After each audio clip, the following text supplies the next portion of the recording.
Family म्हणजे रक्ताची नाती असं गृहीत धरतोय. आताच्या काळात फॅमिली ही रक्ताची नाती असायलाच पाहिजेत असं नाही.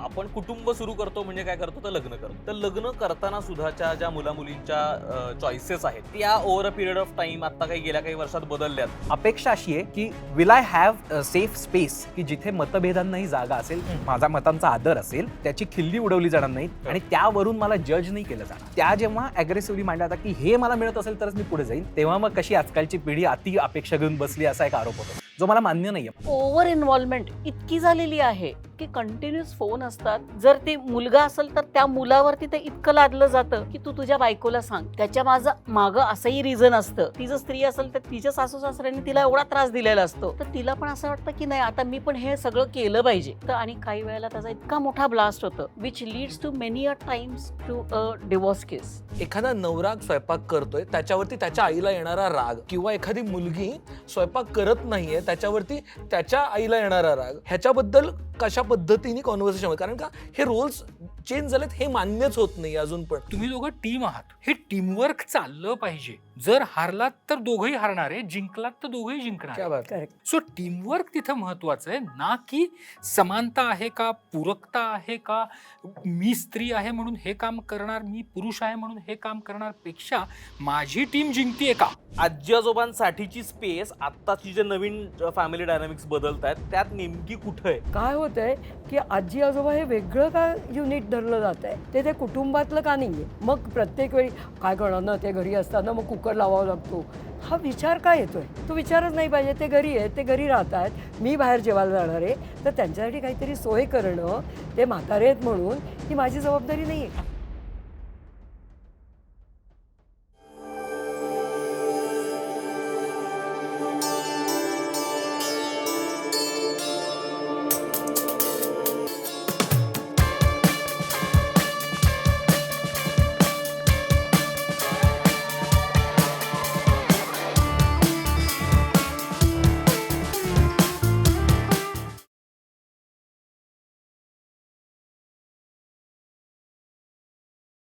हॅलो नमस्कार, मी ओमकार जाधव आणि मी शार्दुल कदम. अमुक तमुक आणि पुना गाडगीळ आणि सन्स प्रस्तुत कळीचा मुद्दा या आपल्या राऊंड टेबलमध्ये तुमच्या सगळ्यांचं मनापासून स्वागत करतो. खरं तर आपल्या आजूबाजूला सतत वेगवेगळ्या चर्चा, वेगवेगळे कॉन्व्हर्सेशन्स, गोंधळ सुरू असतो आणि टी व्हीवर जर आपण त्या काही चर्चा ऐकल्या तर त्यातनं काहीतरी उगाच गोंधळाचं चित्र तयार होतं आणि एक कुठलाच पर्स्पेक्टिव्ह, कुठलीच मतं आपल्याला तयार करता येत नाही. आणि मग यानं होतं असं काय की आपला मग एकूणच संवादावरचा विश्वास निघून जातो. आपल्याला असं वाटतं की याबद्दल बोलायचंच कशाला, याबद्दल ऐकायचंच कशाला, सोडून देऊयात. तर खरं तर त्यावरच, त्या विश्वासावरच काम करण्यासाठी, तो विश्वास बळकट करण्यासाठी आपण हा राऊंड टेबल करतो आहोत, जिथे वेगवेगळ्या पर्स्पेक्टिव्ज, वेगवेगळे दृष्टिकोन आपल्याला एका मंचावरती आणता येतील. विश्वासाबद्दलच बोलतोय तर अशाच विश्वासाचं दागिन्यांमधलं सगळ्यात अग्रस्थानी असलेलं नाव म्हणजे पुना गाडगीळ आणि सन्स, जे आपले या कार्यक्रमासाठीचे प्रायोजक आहेत. दागिने म्हटलं की पुना गाडगीळ आणि सन्स हे इतकं घट्ट नातं मराठी माणसांच्या मनात त्यांनी तयार केलं आहे, ते त्यांच्या इतक्या वर्षाची परंपरा आणि विश्वासार्हतेवरच झालं आहे असं वाटतं. कुठलाही कार्यक्रम असो, म्हणजे लग्न समारंभ असो, एखादी पार्टी असो, एखादा सण उत्सव असो किंवा अमुक तमुकचा पॉडकास्ट असो, सगळ्या खास क्षणांमध्ये पुना गाडगीळ आणि सन्स आपल्यासोबत असतात आणि मला वाटतं ती खूपच महत्त्वाची गोष्ट आहे. पुना गाडगीळ आणि सन्स यांनी नुकताच हिऱ्याच्या खास दागिन्यांसाठीचा रेवा नावाचा ब्रँड आणला आहे. तोही लोकांना आवडेल याची खात्री आहे.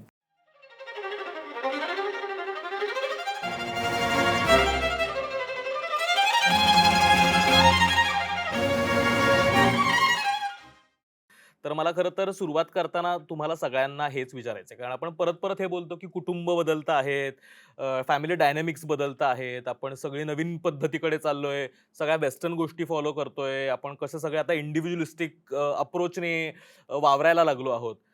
तर आपण ज्यावेळेस म्हणतोय की कुटुंब बदलत आहेत, त्यावेळेस तुम्हाला काय वाटतं की नेमकं काय बदलतंय? तुमच्यापासून सुरुवात करायला आवडेल. ओके, सगळ्यांना नमस्कार. माझा सगळंच खरं तर बदलतं आहे, म्हणजे बायोलॉजिकल क्लॉक सकट सगळं बदलतं आहे. कुटुंब रचना बदलते आहे, आर्थिक दर्जा बदलतो आहे, कोहेझिव्हनेस कमी होत चाललेला असं वाटतं आहे.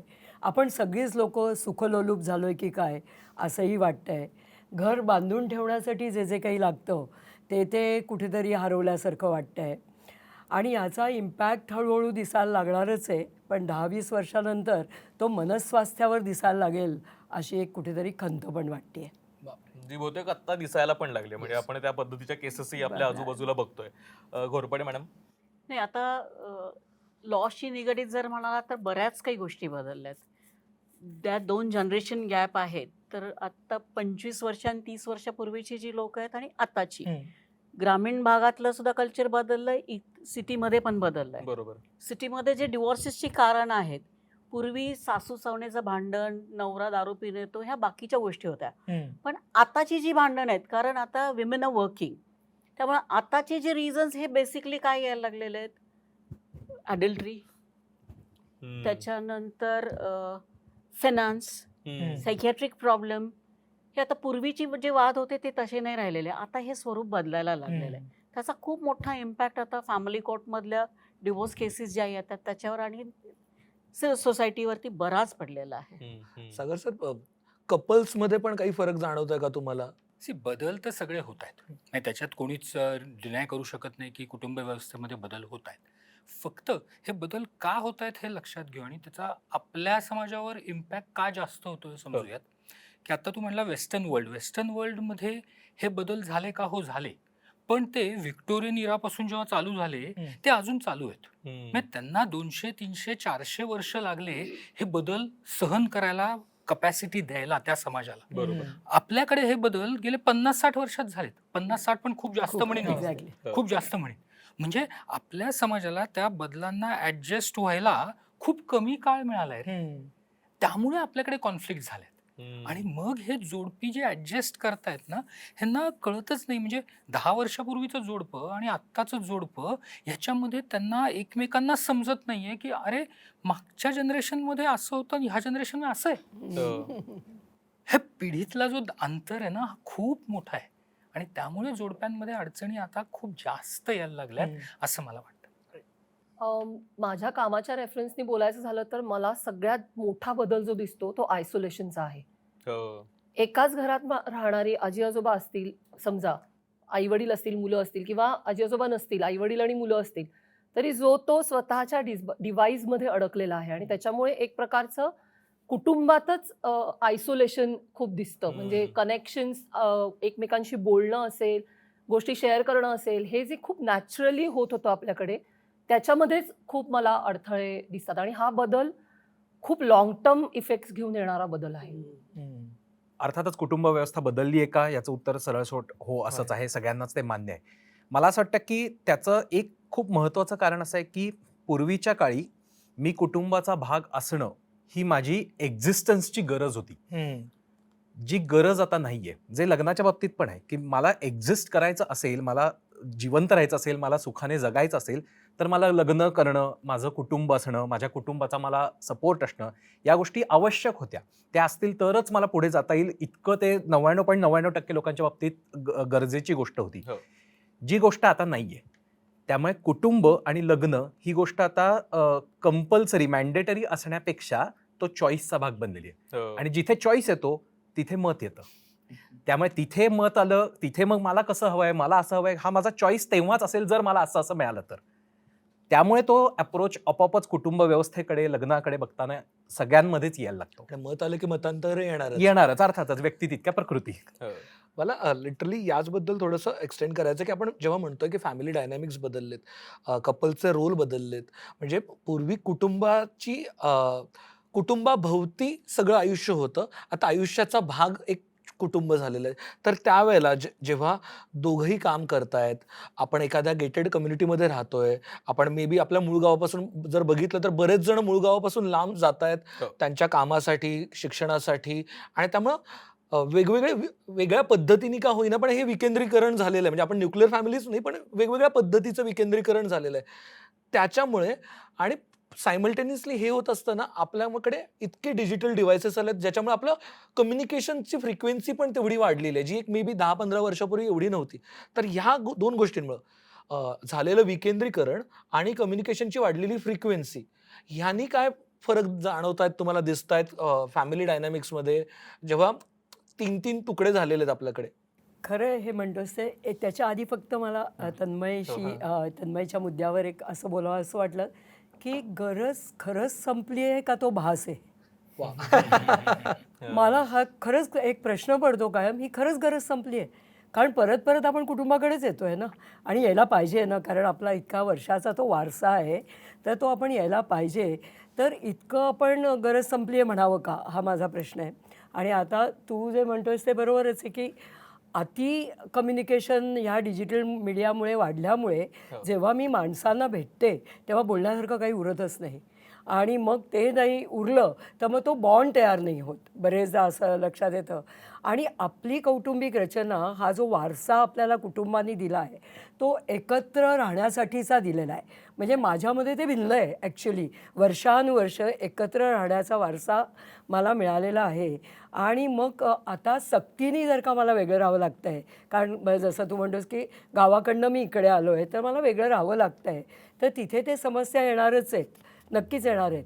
आणि जेव्हा बाय चॉईस मी एकटी राहायचा विचार करते आहे आणि ज्याला मी मुलामा देते आहे की मला प्रायव्हसी हवी आहे, मला अमकं हवं आहे, मला तमकं हवं आहे, हा मी मुलामा देते आहे, तो किती काळ टिकणार आहे हा प्रश्न आहे. कारण मुळातली मी एकत्र कुटुंबातली घेऊन आलेली आहे ते सगळे DNAs, तर हा किती काळ टिकणार आहे. मग त्यातनं येणारा एकटेपणा, नैराश्य, भीती, ही सगळी ह्याच्यामध्ये वाढ होईल की काय, अशी पण कुठेतरी भीती वाटते, असं मला वाटतं. हो नाही, कारण हा मुद्दा मला खूप इंटरेस्टिंग वाटतो की आपण ते न्यूक्लिअर फॅमिलीमधनं मिळणारं जे फ्रीडम आहे, ते जे स्वातंत्र्य आहे, ते आपण थोडं आणखी म्हणजे थोडं जरा जास्तच रोमॅन्टिसाइज केलंय का, आणि मग आपण खरं तर ते एकटेपणाकडेच चाललोय का. कारण नाही म्हटलं तरी आपल्याला ते सतत आजूबाजूला लोक बांधून ठेवण्याची जी गरज आहे, माणूस म्हणून, कम्युनिटी म्हणून मध्ये वाढण्याची, ते आपण आता म्हणतोय की आपण न्यूक्लिअर फॅमिलीकडे जातोय. पण न्यूक्लिअर फॅमिलीमध्ये पण गेल्यानंतर आता आपल्याला जवळचे कोण वाटतात, तर मित्र वाटतात. म्हणजे असं नाही होत आहे की ते माणसांची म्हणजे घरातल्या माणसांची कमतरता कुठेच भरून निघत नाही. आपण मग आपले आपले सर्कल्स बनवतोय, आपले आपले वेगळे चॉईसेस आहेत आणि कम्युनिटीज आहेत, त्याच्यामध्ये त्या गरजा पूर्ण करण्यासाठी जातोच आहे. जी व्यवस्था आपल्याला खरं तर गेल्या काही वर्षांपूर्वीपर्यंत कुटुंब ऑफर करत होतं, ती आता ती मिळत नाहीये. आपल्याला शहरातनं बाहेर पडावं लागतंय, म्हणून ती दुसरीकडे शोधतोच आहे ना. तर आपण ते न्यूक्लिअर फॅमिली म्हणतोय ज्याला, ते आपण थोडं रोमॅन्टिसाइज करतोय काय, कसं वाटतं? मला इथे ऍड करायला लागेल, आपण अजूनही फॅमिली म्हणजे रक्ताची नाती असं गृहीत धरतोय. आताच्या काळात फॅमिली ही रक्ताची नाती असायलाच पाहिजेत असं नाही. Correct. With the interference of social media, तुमचं जे काही ग्लोबली तुम्ही कनेक्ट असता, मी असं बघते अनेकदा की माणसं त्यांची त्यांची फॅमिलीज तयार करतात आणि त्या रक्ताच्या असतीलच असं नाही, आणि त्या खूप स्ट्रॉंग बॉन्ड्स त्याच्यामध्ये तयार होताना दिसतात. त्यामुळे बेसिकच कुटुंब म्हणजे फक्त रक्ताची नाती आणि त्यानं तयार झालेलं एक 4 लोकांचा समूह असं राहिलेलं नाही, किंवा ते खूप झपाट्याने बदलतंय. आता त्याच्यामध्ये येणार प्रश्न निर्माण होणार ऑब्व्हियसली, पण मला असं वाटतं की हा ट्रान्झिशनचा काळ आहे आणि तो खूप झपाट्याने होतो आहे. नाही, पण ह्याच्यामध्ये मला एक म्हणायचं आहे की कुटुंब म्हणजे रक्ताची नाती नाही, मान्य, पण त्याच्यामध्ये ती जी नाती आहेत ना, ती आभासी आहेत, व्हर्च्युअल आहेत का ॲक्च्युअल आहेत, हा पण विचार व्हायला पाहिजे. कारण बरेचसे आता यंगस्टर्स मी जे बघतो तर त्यांच्याकडे व्हर्च्युअल खूप लोक असतात, आणि आता यंगस्टर्स असे दिसत आहेत की ज्यांना बेस्ट फ्रेंड्स फॉर एव्हर जे आहे ना, ते फक्त ऑनलाईन आहे. रिअल फ्रेंड्स 0 आहेत. कारण माणूस जो आहे ना, हा समाजप्रिय आहे, आणि समाज म्हणजे कोण, तर त्याच्याशी जे ॲक्च्युली रिअल वर्ल्डमध्ये कनेक्शन बनवतात ती लोक म्हणजे समाज आहे. तुम्हाला आभासी ह्याच्यातून सपोर्ट सो कॉल्ड मिळू शकेल, सो कॉल्ड ॲडवाईस मिळू शकेल, सो कॉल्ड ह्या म्हणतात तसं कुटुंब मिळू शकेल, पण ॲक्च्युअल इश्यू जेव्हा तयार होतो त्यावेळेला तुम्हाला आजही माणूस लागतो. म्हणजे Karkare madam I think will very well agree. कारण तो जर नसेल तर ते जे आयसोलेशन आहे ना, ते खूप भयानक आहे. कारण आभासी ह्याच्यात आपण कोणावर अवलंबून राहू शकतो हेच कळत नाही. मला ना एक इंटरेस्टिंग गोष्ट सुचते आता आपल्या सगळ्या बोलण्यावरनं, की चोजन फॅमिली आणि रक्ताची नाती याच्यावरनं. जुने जर आपण सिनेमा बघितले ना, तर एखादं कॅरेक्टर येतं आणि म्हणतं, अरे विजय ये तो तुम्हाला भाई है, आणि मग सीन एकदम असा गहीवरला आणि मग मेरा भाई असा एक सीन असतो. ठीक आहे, हे आपण बघितलेला सीन आहे 70s मधल्या 80s मधल्या सिनेमांमध्ये. कट टू 21st सेंचुरी मधला जिंदगी ना मिलेगी दोबारा, जिथे फरहान अख्तर त्याच्या वडिलांना भेटायला स्पेनमध्ये जातो आणि म्हणतो की मी तुमचा मुलगा आहे. त्याच्यावर ते म्हणतात, हो का, बस बोलू. कोणीच गहिवरत नाही. त्या पॉइंटला फरहान अख्तरसाठी त्याचे जरी रक्ताचे नातं असलेले वडील असले तरी त्याच्यासाठी त्याचे मित्र ही त्याची फॅमिली आहे. That is chosen family. रक्ताचे असतील ते, पण त्यांच्यात नातं नाही हे आपल्याला जाणवतं स्क्रीनवरती. हो. इट्स गुड फिल्म मेकिंग, पण स्टील म्हणजे ते त्याच्यातलं जे लिहिलेलं आहे तो गाभा तोच आहे की रक्ताचे असेल, मला आता उगीच गहिवर येत नाही की जस्ट बिकॉज तू माझा भाऊ आहेस किंवा माझे कोणीतरी नातेवाईक आहेस, म्हणून आपल्यात जर नातं डेव्हलप झालं नसेल तर मला ते नातं वाटणार नाहीये. आणि नातं डेव्हलप जिथे झालं असेल तिथे मला ते कुटुंबही वाटणार आहे. राईट. त्यामुळे तो फरक आहे. कदाचित माझी एखादी बहीण असेल, माझा भाऊ असेल आणि आमच्यात अत्यंत उत्तम मैत्रीचं नातं असू शकतं, मग ते नातं डेव्हलप झालं असं मी म्हणेन. ते नातं चांगलं फुललंय असं म्हणेन. Correct. It's not given. It's not given. म्हणजे ते चोजनच फॅमिली आहे ती. जरी भाऊ असला, जरी रक्ताचं नातं असलं तरीही. So Very the chosen interesting. फॅमिलीला असणारं वेटेज वाढलेलं आहे, हे महत्वाचं आहे. मला आता त्याचवरती ऍक्च्युली विचारायचं होतं सगळ्यांनाच, की आपण जेव्हा फॅमिली म्हणतो तेव्हा आपण दोन तुकड्यांमध्ये करू शकतो का ते? म्हणजे एक आहे की अगदी क्लोज फॅमिली, म्हणजे आई वडील भाऊ बहीण असतील, आणि एक असतं की काका मामा काका Extended family. Extended family, cousins आहेत. अजूनही मला असं वाटतंय मॅम, तुम्ही जे म्हणताय त्याच्याशी मी अग्री करतो, की अजूनही आई वडिलांसोबत भाऊ बहिणींसोबत ते एक नातं गिव्हन आहे, तर जरी अजून ते चॉईस लेवलला आलेलं नाही, पण मे बी एक्सटेंडेड फॅमिलीसोबत ते कुठेतरी आलंय का? आणि कारण मला जेव्हा काही घटना घडते, मला एखादा आर्थिक प्रॉब्लेम येतो, मला एखादा मी ॲक्सिडेंटमध्ये पडतो झडतो, मी पहिला फोन माझ्या मित्राला करतो, पहिला फोन मी माझ्या मैत्रिणीला करतो, पहिला फोन मी माझ्या ऑफिसमधल्या कलिगला करतो, मी कझिनला नाही विचारत, मी माझ्या याला नाही विचारत. मला तोच प्रश्न थोडासा सोपा करायचा आहे. म्हणजे मला हे विचारायचं आहे की फॅमिली म्हणजे कुटुंब म्हणतोय आपण, त्यावेळेस काय म्हणतोय? कारण मला वाटतं दोन्ही वेळेस ना, ज्यावेळेस आपण म्हणतोय की फॅमिली आणि ती रक्ताची नाती, मग आई बाबा भाऊ बहीण किंवा जवळचे मित्र मैत्रीण, आता आपण त्याच मुद्द्यावरती येतोय की ज्यावेळेस मला गरज आहे त्यावेळेस मी कोणाला फोन करतोय. मला तन्मयचा मुद्दा हा खूप आवडतोय की कोणतं नातं जास्त डेव्हलप्ड आहे आणि कोण मला त्या क्षणी जवळचं वाटतंय, that becomes my family at that point.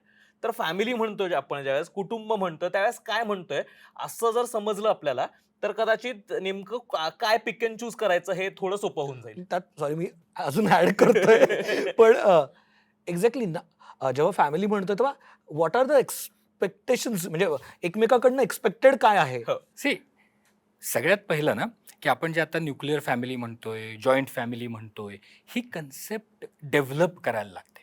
म्हणजे मी केवळ ह्या भावाला रक्ताचं नातं आहे म्हणून तो माझ्याशी अगदी व्यवस्थित मैत्रासारखा वागेल हो. असं नाहीये. प्रत्येक नातं डेव्हलप करायला लागतं. कुठलंही नातं असो, मग ते नवरा बायकोतलं नातं असो, आई मुलाचं नातं असो, वडील आणि मुलाचं नातं असो, तू म्हणला असं एक्सटेंडेड फॅमिलीचं नातं असो, किंवा अगदी मुक्ता म्हणाल तशी व्हर्च्युअल वर्ल्डमधली नाती असो, ती डेव्हलपच करायला लागतात. म्हणजे फॉर एक्झाम्पल, जर का मी व्हर्च्युअली एखाद्या कोणाला तरी भेटलो आणि आमच्यामध्ये कॉन्व्हर्सेशन झालं, आवडलं आम्हाला, त्याच्यानंतर जर फॉलोअप नाही झाला तर ते नातं डेव्हलप नाही होणार आहे. सो कुटुंब म्हणजे काय, की जिथे आपण ही नाती चूज केली आहेत, ती आपण डेव्हलप केली आहेत, ती आपण मेंटेन करतोय, ती नाती आहेत. मग त्याच्यामध्ये फक्त नवरा बायको आहे का, आई वडील आहेत का, मित्रमैत्रिणी, हे गौण गोष्ट आहे. इनफॅक्ट व्हर्च्युअल लोक आहेत की नाही, हे गौण गोष्ट आहे. पण ही नाती मी डेव्हलप केली आहेत का, आणि त्या नात्यांना तेवढाच रिस्पॉन्स दुसऱ्या व्यक्तीकडून मिळालाय का? बरोबर. नातं एकाचं नसतं, नातं दोघांचं आहे. सो मी जर म्हणलं की नाही बाबा, मला शार्दूलशी खूप चांगलं नातं आहे, पण शार्दूल म्हणलं ह्याचं काय, की ते नातं नाही होणार ना. सो कुटुंब ह्याच्यातूनच बनतं. आपण जे नातं डेव्हलप करतो त्यातून कुटुंब बनतं. कुठल्या नात्याला किती महत्व द्यायचं, किती महत्व दिलं गेलंय, याच्यावरून त्या नात्याचा क्लोजनेस ठरतो. मला खरं तर हेच थोडंसं पुढचा मुद्दा घेण्यासाठी, हा सगळा गोंधळ म्हणजे आता आपण जे काही अनुभवतोय सगळे, ज्यामधनं चाललोय, हा खरं तर यामुळे होतोय का, की आपण म्हणजे आधी कुटुंब असायचं त्यावेळेस फायनल अथॉरिटी कुठल्याही गोष्टीची कुटुंबाकडे असायची. म्हणजे मी बाहेर जायचो की नाही मित्रांसोबत, हे माझ्या आईबाबांना चालणार नाही म्हटलं तर मग तिथे फायनल त्याचा नाही. म्हणजे कुटुंबाचं मत माझ्या मतापेक्षा कधीही जास्त वरचं होतं. पण आता आपण अशा स्ट्रक्चरकडे वळतोय जिथे माझं मत जास्त महत्वाचं आहे. आपण जरा म्हणजे माणसं म्हणून सुद्धा थोडे स्वकेंद्रित बनत चाललोय, आणि तो इम्पॅक्ट करतोय का? कारण आता मला असं वाटतं की अच्छा, आई बाबा नाही म्हणतात का, ठीक आहे त्यांना म्हणू देत, पण मला जायचंय आणि मग मी आता जाणार आहे कारण मला जायचंय ना. तर आता इथे मी स्वतः सेंटर स्टेज घेतलंय आणि फॅमिली आता मागे मागे चालली आहे, आणि आता I am becoming the primary part of it, जो इव्हेंच्युअली आपल्याला मिळायचा. म्हणजे इव्हेंच्युअली काय, तुम्ही लग्न झाल्यानंतर तुमचं वेगळं कुटुंब सुरू झाल्यानंतर तुम्हाला तो मान मिळायचा, पण त्यासाठी सुद्धा वेगळं कुटुंब सुरू करावं लागायचं. म्हणजे लग्न झाल्यानंतर तुम्हाला ती स्वायत्तता मिळायची ती पण काही अंशी, पूर्णपणे नाही, आणि फक्त पुरुषांना. एक्झॅक्टली. पण आपण आता खूप सेल्फ सेंटर झालोय म्हणून सगळे प्रॉब्लेम होतात का, असं मला गोरपणे मॅडम नाही, आता कसं झालंय, ही सिस्टीम कशी इन्व्हॉल्व्ह झाली. पहिली ग्रामीण भागात जास्त लोक होते, सिटीमध्ये फक्त नोकरदार आणि बिझनेसवाले होते, बरोबर. शेतीवरती खूप अवलंबून होतं. तेव्हा जॉईंट फॅमिली होती, सगळे एकत्र शेतीतनं काम करायचे आणि जो मेन माणूस, जो हेड होता फॅमिलीचा, हो. तो सगळं डिसाईड करायचं. नंतर फॅमिलीज डिवाइड झाल्या. फॅमिली डिवाइड झाल्यानंतर शेती डिवाइड झाली. शेती डिवाइड झाल्यानंतर त्याच्यावरची डिपेंडन्सी होती, त्याचा इफेक्ट फायनान्सवरती आला. मग लोक नोकरी करायला लागले, मग ते परत सिटीमध्ये यायला लागले. तशा फॅमिलीजचं डिव्हिजन व्हायला लागलं. आणि मग कॉन्सन्ट्रेशन कसं झालं, शेतीतनं उत्पन्न नाही, त्या शेतीकडे कोण जाणार नाही. मग आता मला नोकरी करायची, मला माझी फॅमिली सेट करायची. मग नोकरी करायची, मी शहरात आलं, मग शहरात मला घर घ्यायचं आहे, मग मला लग्न करायचं. मग त्याच्यासाठी ती जॉईंट फॅमिली होते आणि जॉईंट फॅमिलीमध्ये इतकं डॉमिनन्स असायचं पूर्वी, ते इतकं कमी हे झालं की आता फ्रीडम मिळायला लागलं. मग फ्रीडम जेव्हा मिळायला लागलं, किंवा आता शहरात आल्यानंतर एकटा आलाय म्हणल्यावर त्याचे डिसिजन त्याला स्वतःला घ्यायला लागले. ते इतकी सवय झाली की डिसिजन घ्यायला लागल्यानंतर मग I am the sole person. मला विचारायला कोणी नाही. हां, मग मला विचारणारं असलं तर मी माझ्यावरती मी स्वतः केलेलं आहे, तर मला आता कोणाची गरज नाही आहे आणि I am not answerable to anybody. हे जास्त त्रासदायक व्हायला लागलं. त्यामुळे इट इज अफेक्टेड एव्हरीवन. तू जे म्हणतोयस की सेल्फ सेंटर्डनेस आलाय का, तर ही सेल्फ सेंटर्डनेस ही वृत्ती आहे असं माझं मत आहे. आणि त्याचे जे काही मेरिट्स डिमेरिट्स आहेत ते प्रत्येक ठिकाणी रिफ्लेक्ट होणार आहेत. म्हणजे तुम्ही तुमच्या मित्रांमध्ये जा आणि सेल्फ सेंटर्ड राहा, किंवा तुम्ही तुमच्या फॅमिलीमध्ये जा आणि सेल्फ सेंटर्ड राहा, त्याचे प्रत्येकाचे फायदे तोटे ह्याचा परिणाम होणारच आहे म्हणजे त्या गोष्टीचा. तर असं म्हणजे सेल्फ सेंटर्डनेस हे स्वातंत्र्य ह्या अर्थाने जर का बघायचं असेल तर स्वातंत्र्य बाउंड्रीज खरीच मान्यच होत नाही. म्हणजे अनलेस देर आर बाउंड्रीज स्वातंत्र्य उपभोगताच येत नाही. तर मला इथे असं वाटतं की सेल्फ सेंटर्ड मी झाली आहे तर त्याचे फायदे तोटे घ्यायची माझी तयारी पाहिजे. म्हणजे मी सगळं बोलणार आहे, मी सगळं घेणार आहे, मी निर्णय घेणार आहे, तर ते निर्णय चुकू शकतात, काहीतरी लोकांना ते आवडू शकत नाहीत किंवा काय, ह्याचा पण परिणाम होणार आहे.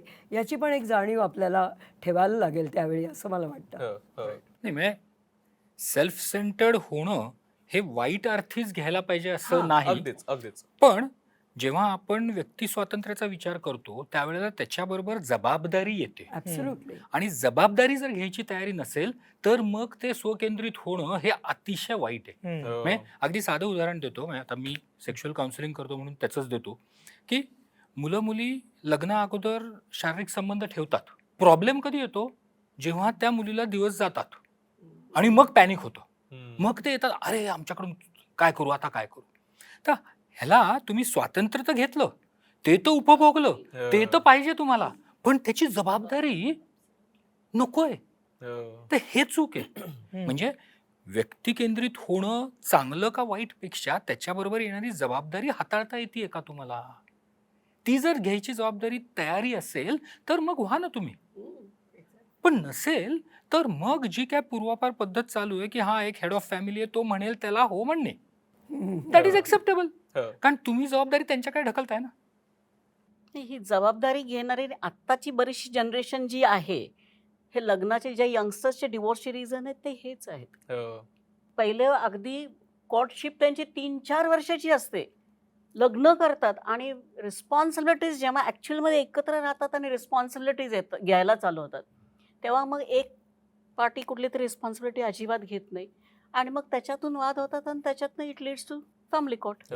मला तेच थोडंसं एक्सटेंड करत हे विचारायचं की आपण आता म्हणजे आमच्या जनरेशन पासून पुढे किंवा पुढे 10-15 वर्ष पुढे मागे ते चॉईसेस जे आहे ना, फ्रीडम टू चूज, त्याचा थोडा आपण म्हणजे वेगळ्याच अर्थाने त्याचा वापर केलाय आणि ते खूपच हे गृहीत धरलंय का.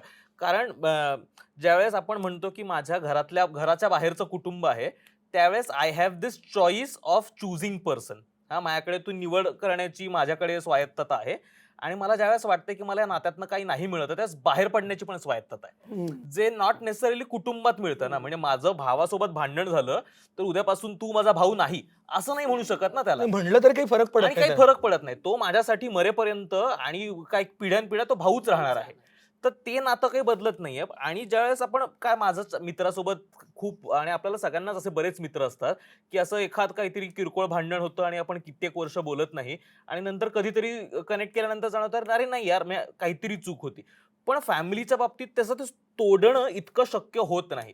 त्याच्यास आपण चॉईसेस म्हणतोय, त्यावेळेस आपण त्या चॉईसेस सोबत येणारी रिस्पॉन्सिबिलिटी त्याला कानाडोळा करतो आणि फक्त ते फ्रीडम टू चूज, अच्छा माझ्याकडे निवडण्याचा अधिकार आहे ना, मग मी आता हवं ते निवडीन आणि हवं ते करीन, या दिशेला थोडं जातोय का, असं एक मला विचारायचं यात आहे. एक छोटंसं ऍड करायचं फक्त, की जेव्हा आपण फ्रीडम म्हणतो, फ्रीडम टू चूज म्हणतो, किंवा मला हवंय ते करण्याचा अधिकार म्हणतोय फ्रीडमचा अर्थ, त्याच वेळेला आपण याचा अर्थ असाही घेतोय का की I am not answerable to anyone, मला उत्तरदायित्व नाहीये कोणाला. कारण कुटुंब आलं, कोणती एक संस्था आली की त्याच्यात मी उत्तरदायित्व येतो की माझं कोणाला तरी, मी माझ्या आई वडिलांना येते. असेल, कलिगला असेल, को पार्टनरला असेल, ती जबाबदारी आहे उत्तरदायित्वाची. आणि फ्रीडम म्हणजे ते उत्तरदायित्व नको, असं कुठंतरी होतंय का, हे आपण याच ह्याच्यात डिस्कस करू Yes, शकतो. मुक्ता. दोन पेअर्स असतात हा.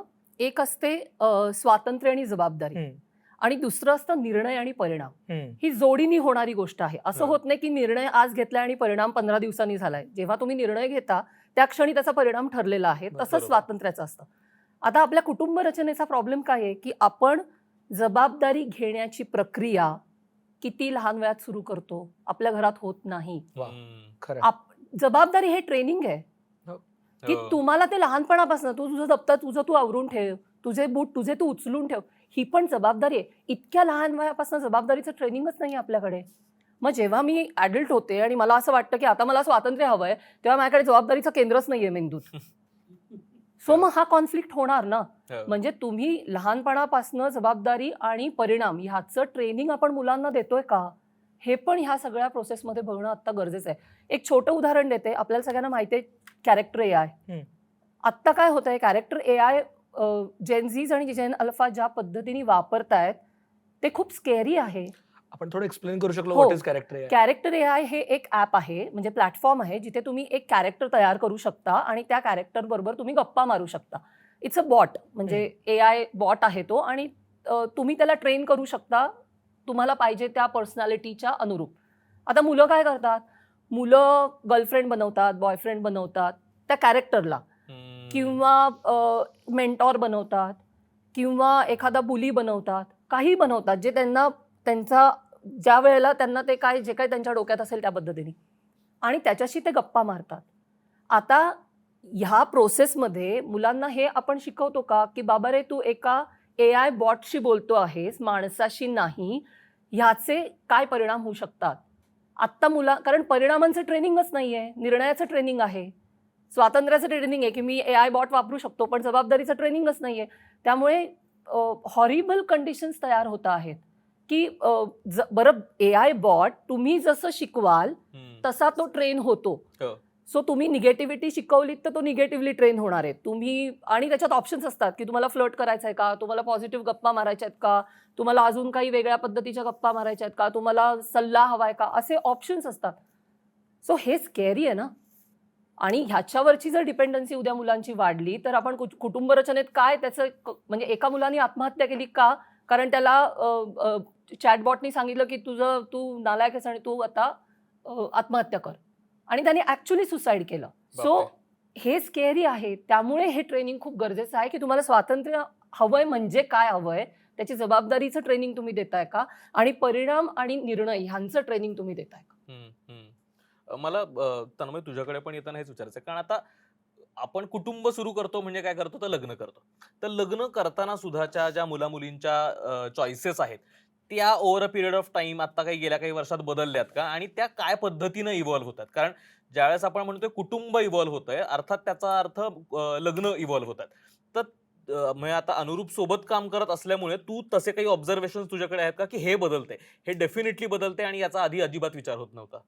सो बदलतंय याचं उत्तर पुन्हा एकदा स्पष्टपणे हो असंच आहे. म्हणजे मी गेली 11 वर्ष काम करतोय आणि मला 11 वर्षात सुद्धा दिसलंय. अनुरूप जरी 50 वर्षात असला तरी 11 वर्ष किती कमी पिरियड खरं तर एवढ्या बदलासाठी, पण तरी त्यात अपेक्षा बदलताना दिसतात.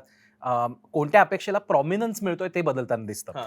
कारण जसं की- अपेक्षांची यादी खूप बदलते असं मला वाटत नाही, पण त्याच्यात आता याला जास्त प्रॉमिनन्स आहे, हे आता जास्त महत्वाचं आहे. अशा पद्धतीने पुढे येतं. मगाशी बोलताना आपण स्पेसचा उल्लेख केला हो. की स्पेस हवी असते. सरसकट आमच्याकडे बहुतांश पालक येतात आणि म्हणतात काय आजकालच्या पिढीचं यांना स्पेस हवी असते, ज्याचा निगेटिव्ह उल्लेख होतो, जे मला खरं तर गमतीदार वाटतं की ही इतकी मानवी गरज वाटते मला की स्पेस असणं. आणि स्पेस या शब्दाला अडकून न पडता मला असं वाटतं की खरं तर काय हवं असतं कोणत्याही व्यक्तीला, की नवीन नात्यामध्ये जात असताना जे काही डिफरन्सेस असतील ते रिस्पेक्टफुली ऍक्सेप्ट करण्याची सेफ स्पेस हवी आहे. की माझ्यात आणि दोन कोणी व्यक्ती आल्या तरी सगळ्या 100% गोष्टी कशा सेम असतील ना, असूच शकत नाही. म्हणजे फॅमिलीचा आपण आता विचार करतोय, कुटुंबाचा विचार करतोय, तर पर्टिक्युलरली मुलींसाठी तर किती अवघड आहे ना, की नवीन कुटुंबात जायचं, तिथे 2, 3, 4 लोक कदाचित असणार आहेत, त्यांची 4 मतं असणार आहेत, डेमोक्रेटिकली स्पीकिंग ती मायनॉरिटीत असणार आहे. तर अशा परिस्थितीमध्ये या घराची ही व्यवस्था आहे, तू हे फॉलो कर, या ॲटिट्यूडनी पुढे जाणार आहोत का आता ही व्यक्ती आहे तर हिच्यानुसार आपणही काही गोष्टी करू, आपण काही मध्यम मार्ग काढू, हा ॲटिट्यूड आपण ठेवणार आहोत. तर हे जर जमलं नाही तर कठीण परिस्थिती येणार आहे. आणि ते ट्रान्झिशन फेज आहे की जिथे लोक असं म्हणतात की आम्हाला स्पेस हवी आहे, तेव्हा त्याचा अर्थ असा असतो की हे जेव्हा आपण पुढे जाऊ तेव्हा are we ready to negotiate. तर आपल्याला पुढे जायचंय आणि ते तिथे मला असं वाटतं की मुक्ताने आता जो मुद्दा म्हणला की त्याचं ट्रेनिंगच नाहीये. निगोशिएशन स्किलचं ट्रेनिंग कुठे आहे? अजिबात दोन व्यक्तींनी बसायचंय आणि आपण दोघं मिळून मध्यम मार्ग काढू, तुझा ना माझा, आपण काहीतरी काढू, सुवर्ण नसेल पण आपण रौप्य मध्य मार्ग काढू का, असा जो ॲटिट्यूड ठेवणं गरजेचं आहे. तर तो पूर्वीच्या काळी कसं होतं की पूर्वीच्या वेळी हा मुद्दाच नव्हता. ज्या कुटुंबात तुम्ही जाल लग्न करून तिथे जो करता पुरुष असेल, इसेन्शियली परत पुरुष, ती व्यक्ती जे सांगेल ते फॉलो होणार. त्यामुळे तिथे तर निगोशिएशनचा मुद्दाच नव्हता. आता मला ते कुटुंबच नको असा निगोशिएशनचा मुद्दा असेल, म्हणजे निगोशिएशनचा मुद्दा तुम्ही काढून टाकत असाल तरी प्रॉब्लेमच आहे ना. त्यामुळे मगाशी परत एकदा आपण जो शब्द वापरले, एक स्वकेंद्रित वापरला, तर त्याच्याऐवजी मला असं वाटतं की स्वकेंद्रित पेक्षा व्यक्तिकेंद्रित, इंडिव्हिज्युअलिस्टिक असण्यात प्रॉब्लेम नाहीये. स्वकेंद्रित लोक पूर्वी होते, कर्ता पुरुष स्वकेंद्रितच असायचा, मी म्हणेन ती पूर्व दिशा, हे स्वकेंद्रित असल्याचंच लक्षण आहे. इंटरेस्टिंग. पण आता आपण असं म्हणतोय की प्रत्येक व्यक्ती महत्वाची आहे, दॅट इज इंडिव्हिज्युअलिझम, व्यक्तिकेंद्रित असणं. तर प्रत्येक व्यक्तीला आपण रिस्पेक्ट देऊ शकतोय का? मतभेद असतील पण मतं ऐकून घेऊ शकतोय का? सो मला असं वाटतं की जेव्हा स्पेस बद्दल आपण बोलतो आहोत आणि ही अपेक्षा जास्त येते, तुझ्या प्रश्नाकडे मी येतोय की ही या अपेक्षेला एवढा प्रॉमिनन्स का मिळतोय? कारण अपेक्षा अशी आहे की will I have a safe space, माझ्यासाठी एक सुरक्षित जागा असेल का की जिथे मतभेदांनाही जागा असेल, माझ्या मतांना आदर, माझ्या मतांचा आदर असेल, माझी मतं ऐकून घेतली जातील, त्याची खिल्ली उडवली जाणार नाही, त्याला पूर्णपणे बाद ठरवलं जाणार नाही आणि त्यावरून मला जज नाही केलं जाणार. तर या सगळ्या गोष्टी महत्वाच्या आहेत. आणि त्या जेव्हा अग्रेसिव्हली मांडल्या जातात की हे मला मिळत असेल तरच मी पुढे जाईन, तेव्हा मग कशी आजकालची पिढी अति अपेक्षा घेऊन बसली असा एक आरोप होतो, जो मला मान्य नाहीये. मला असं वाटतं की ही व्हॅलिड हे आहे शब्द किंवा त्याची व्होकॅब्युलरी अजून बनते आहे, कारण ट्रान्झिशन फेज आहे. पण जे म्हणायचंय ते हे आहे की माझ्यासाठी माझ्या मतांना व्यक्ती म्हणून किंमत मिळणार आहे का? तिथे त्याला एक तो जो एक रिस्पेक्ट मिळणं अपेक्षित आहे ते मिळणार आहे का? आपण निगोशिएट करायला तयार आहोत का?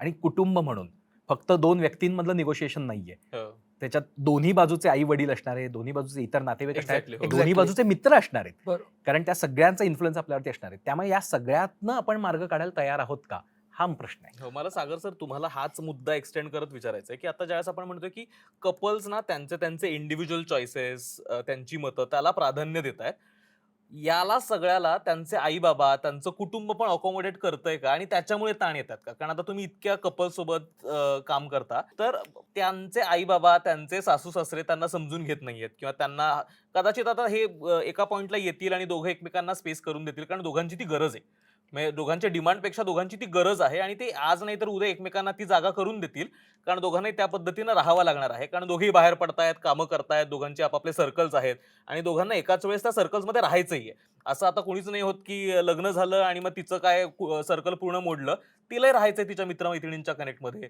आणि त्यालाही राहायचंय त्याच्या मित्रमैत्रिणींच्या कनेक्टमध्ये, त्यामुळे दोघेही ते सांभाळण्याचा प्रयत्न करतायत.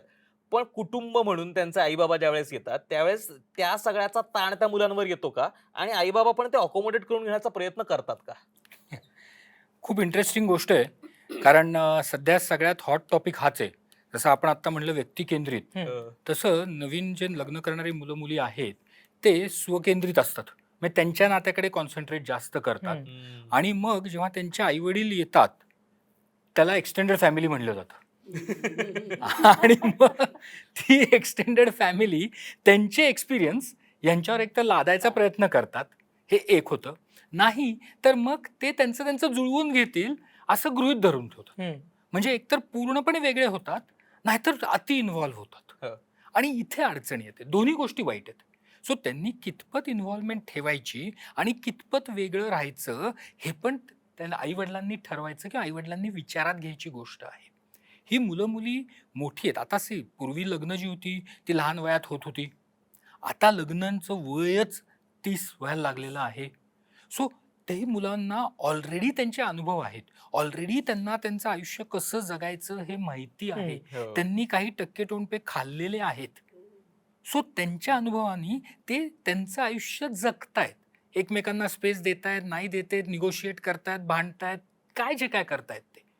त्याच्यामध्ये आईवडिलांनी किती इंटरफिअर करायचं, आईवडिलांनी किती इन्फ्लुएन्स ठेवायचा आणि किती वेगळं व्हायचं हे पण लक्षात ठेवलं पाहिजे. म्हणजे समजा एखादी सून घरात आली की लगेच सासू म्हणली की हां आता मी रिटायर झाले, हे नाही ना चालणार. तर ठीक आहे, त्या सुनेला तुम्ही, सासूच्या डोक्यात काय की मी रिटायर होते म्हणजे काय, घरची जबाबदारी आहे सुनेवरती मी दिली, चांगली गोष्ट ना. पण ती एकदम दिली ना, आणि दिली तर दिली, परत जज करायला तुम्हीच आहात. म्हणजे ह्या दोन्ही बाजूनी त्या सुनेची तुम्ही कोंडी केली. पण मुळात तिला हवी आहे का हे विचारलं नाहीच. एक्झॅक्टली. आणि एक्सपेक्टेशन पण त्याच आहेत की मी हे केलं त्याच्याप्रमाणे तू तसंच करायचंय. माझी जर भाजी अशी होत असेल तर very second day of the marriage तुला तशीच भाजी आली पाहिजे. कारण माझ्या मुलाला इथून आवडते ना. problem. आणि माझ्या मुलाला आवडते. माझा मुलगा, म्हणजे माझ्याकडे काही केसेस अशा आल्या होत्या की ज्याच्यामध्ये तो ब्रेकफास्ट काय केलाय याच्यावरनं वाद झालेले आहेत. आई म्हणते नाही आज क्या बनाया, ती म्हणते मी पोहे केलेत. माझा मुलगा पोहे कधीच खात नव्हता. त्याला मॅगीच आवडते, तू मॅगीच कर. पण तो मुलगा म्हणतोय की मी पोहे खाल्लेत, पण त्याच्यावरनं मग हे सगळं. आणि मुलाला पण टोमणे येतं, बायको आली तू बदलला, आणि सून माझं ऐकत नाही. किंवा हे जे आहेत ना, हे अजून खरंच आपण म्हणतो की आपल्याला जबाबदारी शिकवली नाही. आपल्याला किती इंटरफिरन्स करायचं आहे. कितीतरी फॅमिलीज आहेत की ज्याच्यामध्ये इतकं इंटरफिरन्स वाढलेलं आहे. आणि थँक्स टू स्मार्टफोन. म्हणजे पूर्वी अगदी पत्र टाकलं जायचं, तेव्हा काही मध्ये हे नसायचंच. माहेरी ती मुलगी गेली तरच तिला जे काही मनमोकळं करायचं ते करू. त्याचे ड्रॉबॅक्स पण होते. आता म्हणजे नंतर फोन आला. फोन आता व्हॉट्सॲप कॉलवरून परदेशात असू दे, जगाच्या कुठल्याही कोपऱ्यात असू दे, ते दोघं जण कंटिन्युअस बोलत असतात. आणि त्याच्यामध्ये ते कंटिन्युअस इंटरफिरन्स असतं. Ground reporting. हो, म्हणजे इतकं ते इंटरफिरन्स असतं की ते म्हणजे ते त्या फॅमिलीमध्ये बऱ्याचशा डिवोर्सेसमध्ये तेही वन ऑफ द रिझन आहे की ज्याच्यातनं त्या मुलाला किंवा त्या मुलीला स्वतःचा विचार करूनच देत नाहीत. म्हणजे आय हॅव सीन मेनी. कितीतरी आया म्हणतात नाही हो आमचा मुलगा किंवा मुलगी लहान आहे अजून. अहो तुम्ही त्याचं लग्न करून दिलंय, तो काय लहान आहे का? नाही, त्याला या गोष्टी समजत नाही. तो who is at fault? That time you parents are at fault. मी एक उदाहरण सांगतो. आम्ही आता रिसेंटली ना आमचा एक मीटअप इव्हेंट जो असतो तो 40+ एज ग्रुपसाठी घेतला. यावर्षी पहिल्यांदाच घेतला. इतक्या वर्षात तेवढी डिमांड नव्हती, यावर्षी आला आणि तो फुल झाला लगेच, भरपूर रिस्पॉन्स होता. तर म्हणजे त्याची गरज होती हे पण सिद्ध झालं. 40+ होतं. त्या इव्हेंटला सोडायला पालक आले होते, पार्टिसिपंट्स. नॉट एज सगळ्यांना, पण काही पालक आले होते. काही पालक बसून होते बाहेर. आम्ही हॉलमध्ये आत घेत नाही त्यांना, कारण इव्हेंट मुला मुलींचा आहे आणि त्यांनी फ्रीली बोलणं एक्सपेक्टेड आहे. पण ते बसून होते इव्हेंटच्या वेळी. आणि एका फीडबॅकमध्ये नंतर एका मुलांनी लिहिलं होतं की तुम्ही पेरेंट्सना का अलाउ नाही केलंय. He was 44. बापरे. सो जर 44 वर्षाच्या मुलाला, ज्याला मुलगा म्हणावं का नाही हा प्रश्न आहे, पण त्याला सोडायला त्याचे पालक येतात, त्यांना इव्हेंटमध्ये जे लग्नासाठीचं आहे 44 वर्षाच्या मुलासाठी, त्याच्यासाठी पार्टिसिपेट होताना पालकांना अलाउ नाही केलं, जे प्रॉबेबली 70चे होते ऑब्व्हियसली, पण आम्ही अलाउ नाही केलं. ह्याच्यावरती तो 44 वर्षाचा मुलगा नाराजही झाला. तर काहीतरी गडबड आहे ना. आणि ही मिलेनियल्स मधली नाहीये ना, म्हणजे 44 वर्षाचा मुलगा मिलेनियल नाहीये. तर इथे तेच मला वाटतंय की पालकांनाही त्याची सवय नाहीये किंवा त्यांना कोणी शिकवलेलं नाहीये की आपल्या पाल्याला कधी सोडायचं. त्याला काय शिकवायचं, किती स्वातंत्र्य द्यायचं हे शिकवलं पाहिजे. म्हणजे आता एक माझ्याकडे अशी केस चालली आहे की त्या मुलीला घरी बिलकुलच फ्रीडम नव्हतं. म्हणजे जसं ते 7च्या आत का 6च्या आत घरात बिरात काय म्हणतात तसं, कोण मित्र करायचे कोण मैत्रिणी करायच्या काहीच नव्हतं. आता लग्न झाल्यावरती ती मुलगी त्या झालेल्या नवऱ्याला डिमांड करते, मी आता फक्त बसणार, आता तू मला चहा आणून दे, तू मला जेवण आणून दे, तू मला इथं फिरायला घेऊन जा, तू माझं हे कर, तू माझे पाय दाबून दे. का? कारण मला माहेरी मिळालं नाही ना, मग आता मला स्वातंत्र्य पाहिजे. सो हे पण चुकीचं आहे. बरोबर. सो आपल्याला दोघांनाही तिथे ट्रेनिंग करायला वाटतं. म्हणजे मला तन्मयला सांगावंसं वाटतं की त्यांनी 40 वर्षाच्या वधूवरांचा मेळावा घेतला तर माझ्या मते 60 वर्षाच्या पालकांचा घ्यायला पाहिजे. तो घेतोच. तिथून तर सुरुवात झाली. पण 70च्याही पालकांचा घ्यायला गेले नवीन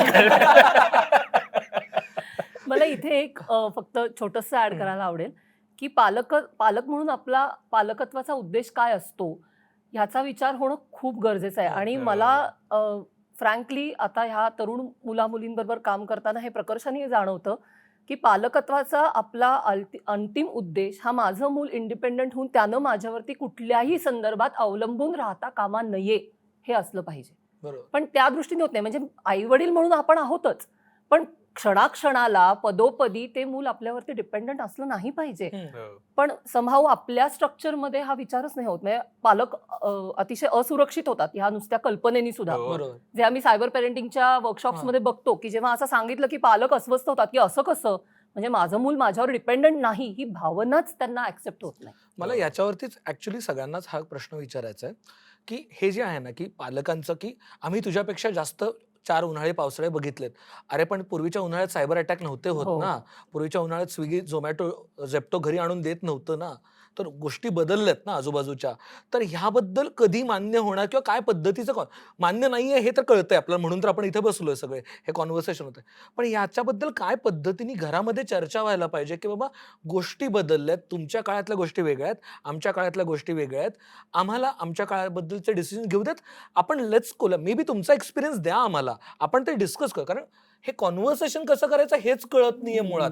कारण फॅमिलीत मी श्रेष्ठ आहे असं म्हणलं तर संपलाच ना विषय, पुढचा ऐकायला तयारच नाहीये. किंवा यातही आम्हाला तर आमचा पर्स्पेक्टिव्ह माहिती आहे ना, म्हणजे मुलांकडचा पर्स्पेक्टिव्ह माहिती आहे, पालकांकडचा असा काय पर्स्पेक्टिव्ह आहे जो आम्हाला पण समजून घ्यायला अवघड जाते, असं काही आहे का? मला कधी कधी असं वाटतं की पालकांकडे देण्यासारखं काही आहे का, हा एक आत्ताचा मोठा प्रश्न वाटतो मला.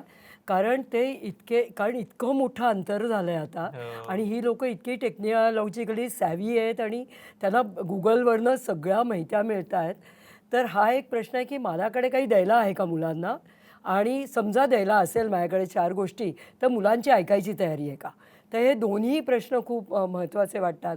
आणि समजा माझ्याकडे टेक्नॉलॉजिकली किंवा आत्ताच्या जनरेशनला पुरे पडेल अशी माहिती माझ्याकडे नाही आहे, पण माझ्याकडे ओव्हरऑल 40-50 वर्षाचा जो काही एक्सपिरियन्स आहे, म्हणजे जो माझा संसार मी केला आहे, त्यातले टक्के टोणपे मी खाल्ले आहेत, भावनिकदृष्ट्या मी काहीतरी वेगळं काहीतरी केलं आहे, किंवा सांसारिक माझ्या काही सण वार अमकं तमकं हे जे झालं आहे, तर ते मला माझ्या मुलांपर्यंत पोचवता येत नाही आहे आजकाल. हा पण एक कुठेतरी काय म्हणतो ती एक गॅप बऱ्यापैकी आहे. कारण मला म्हणजे मला मुक्ता म्हणते तर इतकं पटतं आहे की मला याचं ट्रेनिंगच नाही. मी कुठले शब्द केव्हा वापरायला पाहिजेत, मी कुठली वाक्य केव्हा वापरायला पाहिजेत. सर आत्ता म्हणले तसं की आता बाबा हे तुझं आहे, आता माझी आत्ताची वेळच नाही आहे की हे सगळं बोलायची. पण हे कम्युनिकेशन केव्हा कधी कसं कुठे हा जो प्रश्न आहे तो आम्हाला शिकवलेलाच नाही आहे. त्यामुळे काय होतं आहे, मला जिथे बोलू नये तिथे मी बोलते आहे, आणि जिथे ॲक्च्युली बोलायला पाहिजे, फर्म स्टँड घ्यायला पाहिजे, तिथे मी घाबरते. हा असा काहीतरी गोंधळ होतोय की काय असं मला वाटतंय. सो बेसिकली आई वडिलांकडे द्यायला ज्ञान खूप आहे, पण परिस्थिती अशी झाली आहे की आता आई वडील देखील आपल्या मुलांशी, विशेषतः लग्न झालेल्या मुलामुलींशी बोलायला स्वतःच घाबरत आहेत. कारण मुलामुलींची रिॲक्शन काय येईल हेच त्यांना कळत नाही. आणि जसं आत्ता मॅडम म्हणल्या ना की कधी बोलायचं, काय बोलायचं, कसं बोलायचं, ह्याच्यातच ते सगळे उलझून जात आहेत. त्यांना कळतच नाहीये की बोललं तर काय त्याची रिॲक्शन येईल. त्यामुळे मग आपला अनुभव शेअरच नाही करायचा किंवा आपलं मत लादायचं. दोन एक्झॅक्ट ऑपोजिट टोकाच्या गोष्टी आईवडील करायला लागलेत, ज्याच्यामुळे क्लॅशेस होत आहेत. सो इथे आईवडिलांनी पण थोडंसं समजून घ्यायला पाहिजे की आपलं काय ज्ञान त्यांना उपयोगी पडेल, आपला काय अनुभव त्यांना उपयोगी पडेल, तो कधी द्यायचा आहे. पुढच्याच ठेस मागचा शाणा या म्हणीला मी मान्यता देतच नाही. जोपर्यंत स्वतःला टक्के टोणपे समजत नाही तोवर आपण शाणे होत नाही. पण आई वडील तेच करायचा प्रयत्न करतात. माझ्या मुलाला त्रास नको म्हणून आधीच मी काहीतरी सांगतो, ते आवडत नाही. पण ह्याचा अर्थ त्यांना ठेच लागलीच पाहिजे असंही नाही. तर आपण कधी बोलतोय, काय बोलतोय, किती बोलतोय, खूप महत्वाचं आहे. आणि हे जर आईवडिलांनी समजलं तर मग त्यांचं त्यांच्या मुलांबरोबरचं जे नातं आहे ना ते खूप चांगलं होणार आहे. आणि मुलं त्यांच्याकडे सल्ल्यासाठी येणार आहेत. जी आजच्या आईवडिलांना खंत वाटते की आता लग्न झालेली मुलं मुली आम्हाला विचारतच नाहीत. आणि हे वेगळ्या प्रकारचं आयसोलेशन आहे. म्हणजे आता कुटुंबातलं जेव्हा आयसोलेशन बोलतोय ना आपण, तेव्हा ते फक्त त्या मुलांचं पुरतं मर्यादित नाहीये, आई वडीलही आयसोलेट झालेत.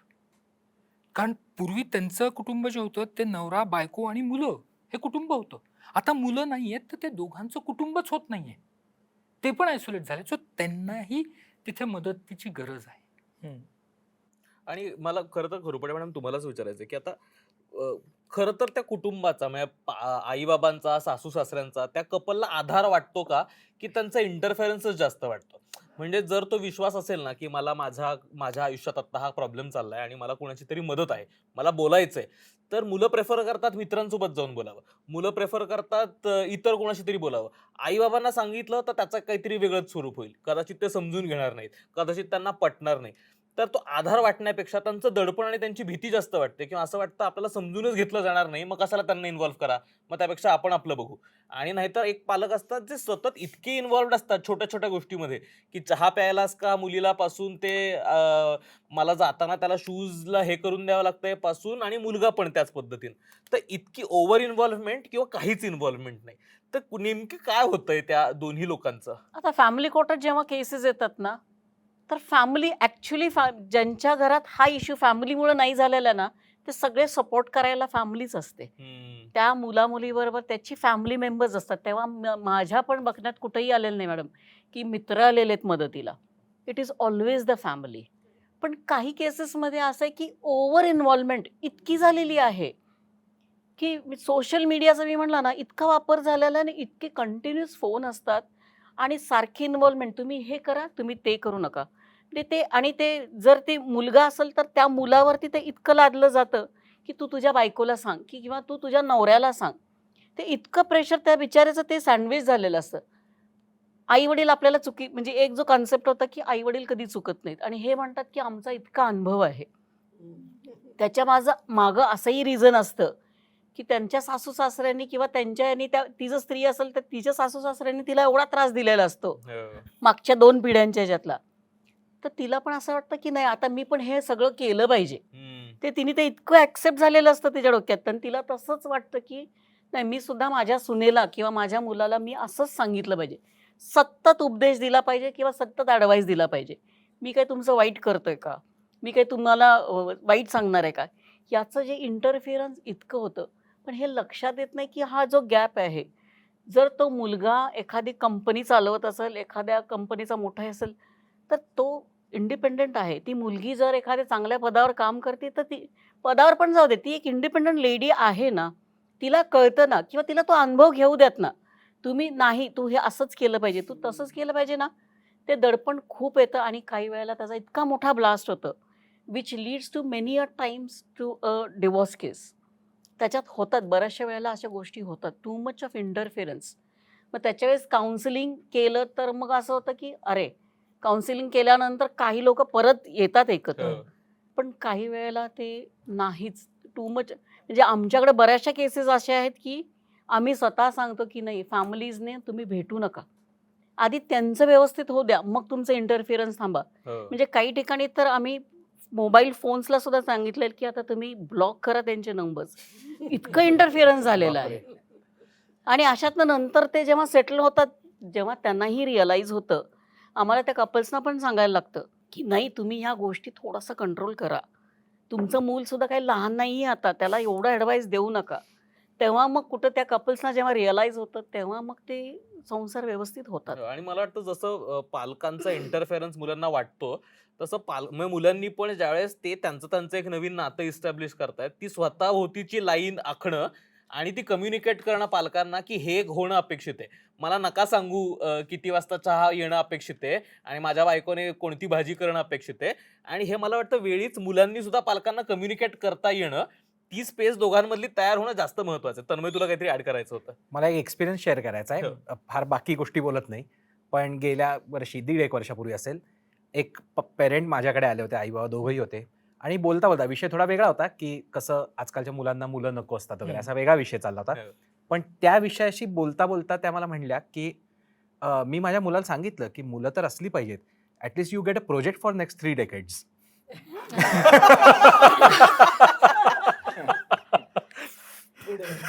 It's out there now. मला असं कधी कधी असं वाटतं म्हणजे इतके काम केल्यानंतर की एज ॲप्रोप्रिएट जी ग्रोथ असते ना तिथे ती जर का झाली नाही तर कुठल्या तरी एका मागच्या वयामध्ये फिक्सेशन येतं आणि माणसं तिथेच अडकून राहतात आणि ती अडकल्यामुळे त्यांना जे काही मुलांना सांगायचं आहे किंवा जे द्यायचं आहे ते त्या ग्रोथनी येत नाही, तर तिथे अडकल्यामुळे ते येतं आणि मग ते डूज आणि डोंटची भाषा की त्यांच्यावर काहीतरी लादणं किंवा ओव्हर इन्व्हॉल्वमेंट, ओव्हर प्रोटेक्शन हे त्यातून येतं की काय असं मला वाटतं. म्हणजे प्रत्येक आयुष्याच्या टप्प्यावरती प्रत्येकाने आपल्या ग्रोथचा विचार केला पाहिजे आणि तो जर का झाला तर हे सगळे प्रॉब्लेम्स कमी होऊ शकतील असं मला कुठेतरी वाटतं. मी एक गमतीदार गोष्ट ऍड करतो. म्हणजे पालकांना मला असं आता करकरे मॅडम बोलत असताना सुचलं की तो जो एक ग्रोथवाला मुद्दा आहे, तर सगळ्या पालकांनी किंवा आपण सगळ्यांनीच फॉर दॅट मॅटर पॉलिटिशियन्सना फॉलो केलं पाहिजे असं मला वाटतं या बाबतीत. क्या बात आहे. म्हणजे आपले सगळे मोठे नेते जे 70 असतील, 80 वर्षाचे असतील, 60 वर्षाचे असतील, हे सगळे वयाने मोठे नेते असतात ना, पण ते रिलेव्हंट असतात. हो. ते अपडेटेड असतात. म्हणजे आपल्याला फार रेअरली असं दिसतं की कोणता तरी एखादा नेता आहे की जो म्हणतो की तुला मी सांगतो 60च्या दशकात आम्ही असं केलं होतं आणि ते आता आपण करायला लागू, असं कधीच ते बोलत कधीच नाही. नाही बोलत. मग ते आठवणींचा वेगळा विषय बोलत असताना बोलतील, पण इन जनरल सभेमध्ये इन जनरल लोकांशी बोलताना, कारण त्यांना ते आत्ताच्या काळाला रिलेव्हंट व्हायचंय, फॉलो करायला पाहिजे आपण त्यांना. म्हणजे बाकी राजकारण्यांना तुम्ही काही शिव्या घाला किंवा प्रेमात असा, पण ही गोष्ट घेण्यासारखी आहे की तुम्हाला आजच्या काळाबरोबर राहणं आणि अपग्रेड करणं आणि अपडेटेड असणं सुद्धा. इंटरेस्टिंग. तर ते खूप महत्वाचं आहे आणि सगळ्यांनाच लागू आहे, म्हणजे सगळ्या पिढ्यांना लागू आहे फॉर दॅट मॅटर. प्रत्येक वयाच्या एक टप्प्यावर अजून एक ऍड करते की संवाद कसा होत नाही, कारण कॉमन जमीन नाहीये पालक आणि मुलांमध्ये. कॉमन जमीन नाहीये म्हणजे काय, तर इंटरेस्ट एरियाज कॉमन नाही. मी तरुण होते किंवा मी लहान होते तेव्हा माझ्या आईमध्ये आणि माझ्यामध्ये काही कॉमन गोष्टी होत्या. हो. मग ते गाणं असेल, सिनेमे असतील, नाटकं असतील, व्हॉट एव्हर इट इज, पुस्तकं असतील. आता प्रॉब्लेम काय आहे, आई बाबा आणि मुलं यांच्यामध्ये कॉमन स्पेसेसच नाही आहेत. मुलं के पॉप ऐकतायत, पालक म्हणतात कसलं के पॉप ऐकतो. मुलं गेमिंग करतायत, पालकांना माहितीच नाही कुठल्या प्रकारचं गेमिंग मुलं करतायत. सो आपल्यात कॉमन इंटरेस्ट असणं अत्यंत गरजेचं आहे, तरच हा संवाद सुरू होतो. आणि कॉमन इंटरेस्ट म्हणजे काय भाजी खाल्ली हा नाही, तर त्या मुलाच्या आयुष्यात काय सुरू आहे ह्याच्याबद्दल थोडी तरी माहिती पालकांना असणं गरजेचं असतं. अदरवाईज कुठून तुम्ही डायलॉग सुरू करा. राईट. नुसतं भाजी कुठली खाल्ली आणि शाळेत अभ्यास काय झाला आणि परीक्षेत मार्क किती मिळाले किंवा मोठं झाल्यानंतर नोकरी बरी चालली ना आणि पगार किती मिळतो, ह्याच्या पलीकडे जर तुमचा संवादच होणार नसेल तर बाकी प्रश्नच येणार आहेत, बाकी काही होणार नाही दुसरं. मला ऍक्च्युली याच्यावरती बोलायचंय, विचारायचं सगळ्यांना की आता सगळेच रोल्स बदललेत. म्हणजे एक पुरुष म्हणून, एक बाई म्हणून, म्हणजे काय म्हणतात त्याला, कुटुंबातला म्हणजे एक आई म्हणून असेल किंवा एखादी बायको म्हणून असेल, नवरा म्हणून असेल, बाप म्हणून असेल, रोल बदललेत आणि त्यांचे बाहेरच्या आयुष्यातले रोल्स पण खूप जास्त इव्हॉल्व्ह झालेले आहेत. म्हणजे किती सारखं काय लॅपटॉप समोर काम करत बसतोय आणि हे तुम्ही टायपिंग करत बसताय, लोकांना कळत नाही की काय काम करतोय. आणि त्याच वेळात हे रोल न समजल्यामुळं होणारी घरातली भांडणं, म्हणजे की एखादा नवरा घरात जाऊन स्वयंपाक करतोय त्याच्यावरती त्याच्या आईला येणारा राग, किंवा एखादी मुलगी स्वयंपाक करत नाहीये त्याच्यावरती त्याच्या आईला येणारा राग, किंवा एखादा ज्या घरातली कामं करण्यावरती होणारे वाद, ह्याच्याबद्दल कशा पद्धतीने कॉन्व्हर्सेशन, कारण का हे रोल्स चेंज झालेत हे मान्यच होत नाही अजून पण, असं कुठेतरी जाणवतंय का? मॅम तुम्हाला, कारण का तुमच्याकडे यावरती खूप सारी वाद येत असतात. याच्यावरती खूप खूप मोठे वाद आहेत. म्हणजे त्याच्यात इतक्या छोट्या छोट्या गोष्टी आहेत. आता बऱ्याचशा खरंच ॲक्च्युली जनरेशन बदलायला लागली. आता मेन पहिले छोट्या बेबीची त्याच्या डिलिव्हरीनंतरची याची ते सगळ्याची जबाबदारी घ्यायची नाहीत. पण आता ते डायपर चेंज करणे, फीड करणे किंवा आई जर त्या मुली ती आई झोपलेली असेल तर ते मूल रडायला लागलं तर ते घेऊन फिरणे ह्या सगळ्या गोष्टी आताची मुलं करायला लागलीत. पण तीच त्याची आई किंवा त्याची आजीला ते अजून एक्सेप्ट होत नाहीये. अजूनही ते लगेच म्हणतात, ते तू नको करू, ते माझ्याकडे दे, मी सांभाळते. त्याला त्या वडिलाला ते मूल बघायचंय, त्याला सांभाळायचंय, पण त्याला स्टॉप पण केलं जातंय की हे तुझं काम नाहीये. ही त्या घरातली आजी किंवा ती आई बऱ्याच वेळा सांगते. डायपर बदलायचं काम हे पुरुषाचं नाहीये. हे इतके वेळा का नाहीये आणि सगळीकडेच पॉसिबल आहे का नाही हेही बघून घ्या. तुम्ही आत्ताच्या पिढीला तुम्ही मोठा झाल्यावरती त्याला शिकवायला कोणी जाऊ नका. आत्ताच तुम्ही जेव्हा जर लहानपणीच त्या मुलाला किंवा मुलीला तुम्ही सांगाल की हे तुझं हेही काम आहे आणि हेही काम आहे, तरच ते चेंजेस होतील. नाहीतर मोठं झाल्यानंतर आणि लग्न झाल्यानंतर हे जे चालू होईल ना, नवरा जर लवकर घरी आला तर इफ ही स्टार्ट्स कुकिंग, काही फॅमिलीजमध्ये ते खरंच ॲक्सेप्टेड आहे.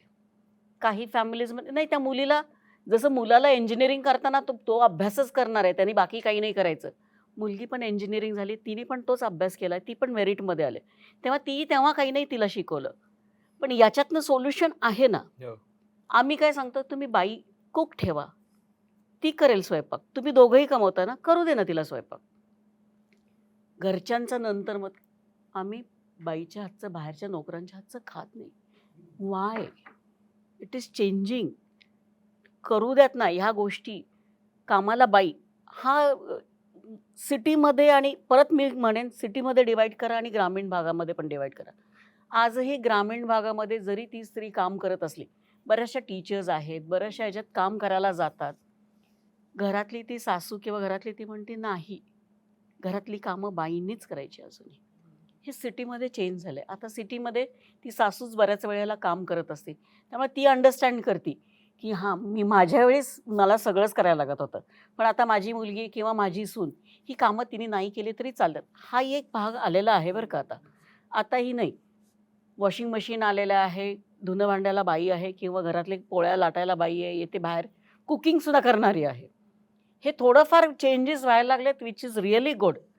पुरुषांची इन्व्हॉल्वमेंट जरी पुरुषांना करायची असेल तरी बऱ्याचशा वेळेला ती स्वतः स्त्री किंवा घरातले बाकीचे लोक अडवत आहेत. पण हे आता परत कुठंतरी ट्रेनिंग, परत कुठंतरी चेंजेस. हे म्हणले ना, डॉक्टर जसे म्हणाले की इतकं फास्ट व्हायला लागलं की अजून कोणाला कळत नाहीये की कुठं चेंजेस कसे ॲक्सेप्ट करायचे आणि कुठल्या गोष्टीला. वी आर स्टील, म्हणजे सगळेच कन्फ्यूज आहेत अजूनही. मला वाटतं अजून एखादी जनरेशन नंतर हे सगळ्या गोष्टी आता हळूहळू बदलतील. तोपर्यंत आपल्याला अजून ह्या गोष्टीसाठी थांबावे लागणार आहे. तोच खरं तर एक्सटेंड करत मला हे विचारायचं आहे की मला शिरीषा आमचं ते वाक्य खूपच आवडतं. त्या म्हणतात की जेवढ्या प्रमाणात बायका घराच्या बाहेर नोकरीसाठी पडल्यात, तेवढ्या प्रमाणात पुरुष अजून स्वयंपाकघरात नाही आलेत. आपण परत परत बोलतो ते की त्यातल्या त्यात शहरांमध्ये पुरुषांचं कॉन्ट्रीब्युशन वाढतंय, त्यांचा सहभाग वाढतोय, पण अजून पण पुरुष ती ओनरशिप घेतात का की घर माझी ओनरशिप आहे. अजून ज्या प्रमाणात बायका ओनरशिप, काय घर सांभाळणं माझं काम आहे असं जे त्यांना आतून गिल्ट येते, तशी माझं पोरगं रात्री केकटतंय आणि मी उठलो नाही म्हणून त्याच्याबद्दल पुरुषांना तेवढ्याच प्रमाणात गिल्ट वाटतेय का. मला खरं तर त्याच्यावर यायचं, कारण आता आपण सगळेजण त्याच अर्थात आयुष्य जगतोय ना की दोघेही बाहेर पडणार आहेत, दोघेही काम करणार आहेत, दोघांनी मुलं जन्माला घातली तर दोघं पण त्याची इक्वल जबाबदारी घेणं एक्सपेक्टेड आहे. तर ते जे इक्वल लोड ज्याला आपण म्हणतोय, तर ते खरंच पेलवतायत दोघं की अजून त्याला आपल्याला आणखीन थोडा एक बफर द्यावा लागेल, की आपण अजून कारण मागतोय की नाही मला बफर हवा आहे आणि अजून ते थोडंसं पुश करतोय. मी असं म्हणत होते की आपण जे मुलांचे रोल्स जे म्हणतो की डायपर बदलणं हा मुलांचा रोल नाही, स्वयंपाक करणं हा मुलांचा रोल नाही, तर त्यावेळी मुलं नेमकी काय करतायत, त्यांनी का नाही तो स्टँड घ्यायचा असं माझं मत आहे की अरे हे छान चाललं आहे आणि मला मदत होते घरच्यांना आणि मी हे करू शकतो. हा स्टँड मुलांनी घ्यायला पाहिजे. मुलं सोयीसोयीने घेतात, त्यांना पण फारसं काही करायचं नसतं आणि मग त्या याच्यामध्ये कोणीतरी एकाने स्टँड घेणं खूप महत्त्वाचं आहे आणि तो या तरुण मुलांनी घ्यायला पाहिजे असं माझं मत आहे की नाही, माझी बायको नोकरी करते, ती घराला हातभार लावते, ज्याची गरज आहे, कारण यांचे एवढाले EMI असतात, एवढाला अमकं असतं, त्याची गरज आहे. तर आम्ही हे जे डिव्हिजन ऑफ लेबर आहे आमची, ती आम्ही विचारपूर्वक केलेली आहे आणि तिथे मग ते असायला पाहिजे. आणखी एक छोटं सोल्युशन म्हणून मला असं कायम सांगावंसं वाटतं की ह्या घटनेत अडकण्यापेक्षा, छोट्या छोट्या घटना अखंड चालू असतात आपल्या आयुष्यात, त्याच्यात अडकण्यापेक्षा एक ब्रॉड पर्पज आपल्या आयुष्याला का नाही द्यायचा की बाबा मला माझं कुटुंब हवं आहे, मला माझी मुलं हवी आहेत आणि त्याच्यासाठी लागणारं सगळं मी करणार आहे, म्हणजे ती बाई असो पुरुष असो. आणि मग ते जर का त्यांनी मोठं ऑब्जेक्टिव्ह जर का बघायला सुरुवात केली आपण, तर मग छोट्या छोट्या घटना गळून पडतात आणि त्या गळायलाच पाहिजेत. कारण तोच नाही तर इश्यू होतो, जसं मॅडम म्हणत, अरे कोणी स्वयंपाक करायचा याच्यावरनं डिवोर्स का व्हायचा आहे, काही कारणच नाही ना असं काही व्हायचं, कारण मोठ्या पर्पजकडे लक्ष नाही आहे. घटनांमध्ये अडकलेली लोक आहोत आपण, मग घटनामध्ये जिंकायचं असतं, तू जिंकतोयस का मी जिंकतोय, आणि मग त्यातनं मग ही भांडणं आणि हे सगळं होऊ शकतं असं मला वाटतं. कधी कधी असं वाटतं की पूर्वीचं जग खूप चांगलं होतं, जिथे सोपं होतं, की जिथे पुरुषांनी काय करायचं, स्त्रीनी काय करायचं, कोणी काय करायचं हे अगदी फिक्स्ड होतं ना. म्हणजे घरात पैसा आणायचा हे काम पुरुषाचंच, तिथे बाईचा संबंधच नाही. घरातली जबाबदारी करायची जी काय ती सगळी बाईचीच, पुरुषाचा त्याच्याशी संबंधच नाही. हे किती सोपं होतं. Absolutely. पण ह्याच पुरुषप्रधान संस्कृतीने काय केलं की त्या स्त्रीला घराबाहेर काढलंय. तिने पण पैसे आणायचे, तिने पण घर चालवायचं आणि पुरुषांनी पैसे आणायचे, बस. मग रोल्स तुम्ही कन्फ्यूज करून टाकलेत. करेक्ट. आणि मग हे कन्फ्युजनमुळे मग आता काय व्हायला लागलेलं आहे की एक स्वातंत्र्याचा वेगळाच विचार व्हायला लागलाय. म्हणजे मी जर का 50% काम केलं तर तू पण 50% काम करायचं. दोघांनीही सेम काम करायचं का, हाही एक मुद्दा आहे. करेक्ट. कारण प्रत्येकाची कपॅसिटी वेगळी आहे, प्रत्येकाचा वेळ वेगळा आहे, प्रत्येकाचं कार्य वेगळं आहे. त्यानुसार त्या दोघांनी जर का त्यांच्या कामाची विभागणी केली, म्हणजे उदाहरणार्थ मला एक पुरुष म्हणून मे बी स्वयंपाक करायला नाहीच जमत, मी केला तर ती पोळी नाहीच होणार, तर ते माझं स्पेशालिटी नाही. मग माझी स्पेशालिटी कशात आहे हे मी तिथे पुढे पोस्ट करणं हे महत्त्वाचं आहे. मग मी घरामध्ये स्वयंपाकाची तयारी करून देऊ शकतो, ती तर माझी, त्याला काही स्किल लागत नाही, सांगितलेलं काम करू शकतो, मी बाजारहाट करू शकतो, मी जेवण वाढू शकतो, मी जेवण झाल्यावरती मी भांडी धुवू शकतो. म्हणजे जेवणच करायला पाहिजे का मी नाही करायला पाहिजे, कारण ती माझी स्पेशालिटी नाही. मग माझी स्पेशालिटी ज्याच्यात नाही आहे ते मी करायला पाहिजे. पण सर मला हेच थोडंसं काउंटर करायचं की पण हे तरी सोयीचं नाही का. म्हणजे जसं माझी चॉईस आहे मला स्वयंपाक नाही करायचा, तशी तिचीही असू शकेल. आणि मी माझं स्वतःचं उदाहरण देतो. म्हणजे मी ज्यावेळेस पुण्यात राहत होतो, आईसोबत राहत होतो, त्यावेळेस सगळं आईच करायची आणि मी तो आजी, म्हणजे जे टिपिकल मिडल क्लास घरांमध्ये वातावरण असतं तसं सगळंच आई करायची. ज्यावेळेस मी घरातनं बाहेर पडलो, मुंबईत एकटा राहायचो, त्यावेळेस मला ना स्वयंपाक करता यायचा, ना मला कपडे धुता यायचे, ना मला काही गोष्टी करता यायच्या. पण मी एकटं राहायला लागल्यावरती सगळ्या गोष्टी शिकलो. मग ते का भाकरीपासून, पुरणपोळीपासून, रोजच्या साध्या उसळीपर्यंत सगळ्या गोष्टी यायला लागल्या केव्हा, ज्यावेळेस मला एकटं राहायला लागलं त्यावेळेस. म्हणजे मग आता ज्यावेळेस मी लग्न करतोय आणि मग मी परत लग्न केल्यानंतर माझ्या बायकोकडनं हे एक्सपेक्ट करायचंय का की आता तू वेगळ्या कुटुंबात आलीस आणि तू हे कधी केलं नसशील, पण आता तू कर हे, कारण हे तुझं काम आहे. तर आपण सोयीनंच या गोष्टी परत डील करतोय का की आय अग्री की ते तुमची एक्सपर्टीज आहे, पण दोघांची त्यात एक्सपर्टीज नसेल तर. मला ऍक्च्युली याच्यात मला पण ऍड करायचं, सॉरी.